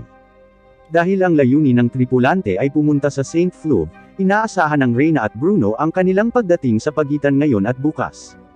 Dahil alam niyang tahimik siya, nagutos siya ng mahigpit na seguridad at pag-check sa lahat ng gate, lalo na sa Gate 6, na humahantong sa Mershire. Kinabukasan, nakita si Charlotte na namamahagi ng mga mask sa mga residente habang ang isa sa mga opisyal sa checkpoint ay nagdadala ng pinakabagong sample mula sa Gate 6 hanggang kay Pierre. Matapos suriin ang sample, mabilis na napagtanto ni Pierre na kamukha ito ng sinabi ni Palma sa kanya. Hiniling ni Pierre sa opisyal na pumunta sa Gate 6 at i-quarantine ang mga dumating dahil may nakitang mga sample ng Black Death sa kanila. Biglang may sumabog mula sa direksyon ng Gate 6, at nawasak na pala ang gate, at may isang pinaghihinalaang Holy Knight ang pumasok sa gate. Nang malaman ito, hiniling ni Pierre sa kanyang mga kasama na magmadali at protektahan ang mga gamot. Ilang sandali pa, nakita niya ang nanghihimasok na may dalang holo na naglalaman ng puting squirrel, na ngayon ay pinakawalan na gamit ang Divine Whirlwind Technique. Ang pag-atake pagkatapos ay nag-iwan sa checkpoint sa Gate 6 ng kaguluhan. Si Pierre, na alam na ang mga squirrel ay mga daga na maaaring magdala ng itim na salot, ay sumigaw na magparinig ng mga kampana ng babala upang isara ng mga gwardya ang lahat ng bahay at tindahan upang hindi makapasok ang mga hayop. Samantala, nakatanggap ang reyna ng ulat tungkol sa mga Holy Knights mula sa Netherlands na sumalakay sa lungsod. Inutusan niya ang maharlikang tropa na talunin ang 5 Holy Knights. Kasabay nito, nagulat si Bruno tungkol sa isang barko ng smuggler ng Dutch na posibleng nagdadala ng itim na salot at hiniling sa reyna na uminom ng bagong gamot sa itim na salot bilang pag-iingat. Gayunpaman, hindi pa rin niya alam ang layunin ng Netherlands sa pagsasagawa ng pag-atake dahil ang bansang iyon ay matagal ng kaalyado ng imperyo. Naisip ni Bruno na ang utak sa likod ng lahat ng ito ay isang taong may alam tungkol sa Black Death dahil hindi gagana ang ganitong plano kung walang mga taong may kaalaman. Di nagtagal, nalaman ni Bruno na ang Netherlands ay nag-recruit ng isang misteryosong pharmacist 3 taon na ang nakalilipas. Ang mga katangian at pamamaraan ng paggamot ng pharmacist ay malapit na kahawig ng malupit na pharmacist na kilala niya. Pagkatapos ay ipinaliwanag ni Bruno na ang pharmacist ay nakatuklas ng maraming bagong paraan ng paggamot at sikat sa kanyang pagkahenyo. Gayunpaman, paulit-ulit siyang nagsasagawa ng kasuklam-suklam na mga eksperimento sa mga tao. Dahil dito, siya ay inaresto ng Diocese of Panaxios at inalis ang kanyang mga sagradong pamamaraan, at ipinatapon bilang isang karaniwang tao. Bago ang pagpapatapon, ang pharmacist ay nagsagawa ng mga eksperimento sa mga bilanggo sa bilangguan upang magsaliksik ng lason na maaaring maipasa sa lahat, tulad ng salot. Nagtalo ang isang ministro na ang Dutch na pharmacist ay dapat na nauugnay sa pagkamatay ng nakaraang hari, at ang taong pinaghihinalaang nila bilang Dutch na pharmacist ay walang iba kundi si Camus, ang dating kasamahan ni Bruno. Sa Gate 6, ang mga maharlikang sundalo ay mukhang na-overwhelm ng mga Holy Knights hanggang sa wakas, dumating si Salomon at inilabas ang banal na pamamaraan ng Holy Knights. Sa ibang lugar, dadalhin na sana ni Charlotte ang mga gamot sa pharmacy, ngunit pinigilan siya ni Cedric dahil delikado ang sitwasyon. Kasabay nito, nakita ni Charlotte na bumalik si Palma mula sa Mershire. Pagkatapos ay sinuri ni Palma kung gaano kalayo ang pagkalat ng epidemya, at ilang sandali pa, nakita niya ang kanyang ama at lumapit sa kanya. Iniulat niya kay Bruno na ang inspection sa Mershire ay ipinasa kay Ellen. Pagkatapos noon, nilapitan nila ang karamihan ng mga Holy Knights na wala ng lakas. Sa panahon ng interogasyon, nalaman na ang Knights ay nagdadala lamang ng mga utos mula sa isang lalaking hindi nila kilala. Hindi pala alam ng 5 ang tungkol sa itim na salot. Ipinaliwanag ng isa sa mga kabalyero na nabihag ng lalaki ang mga mamamayan at may kapangyarihang pumatay ng libu-libong tao sa isang kisap mata dahil sinapian siya ng masamang espiritu.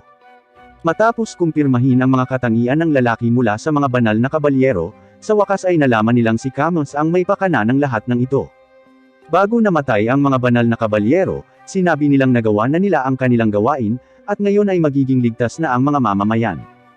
Sa ibang lugar, sumugod si Charlotte sa pharmacy pagkatapos makumpirma na ligtas ito.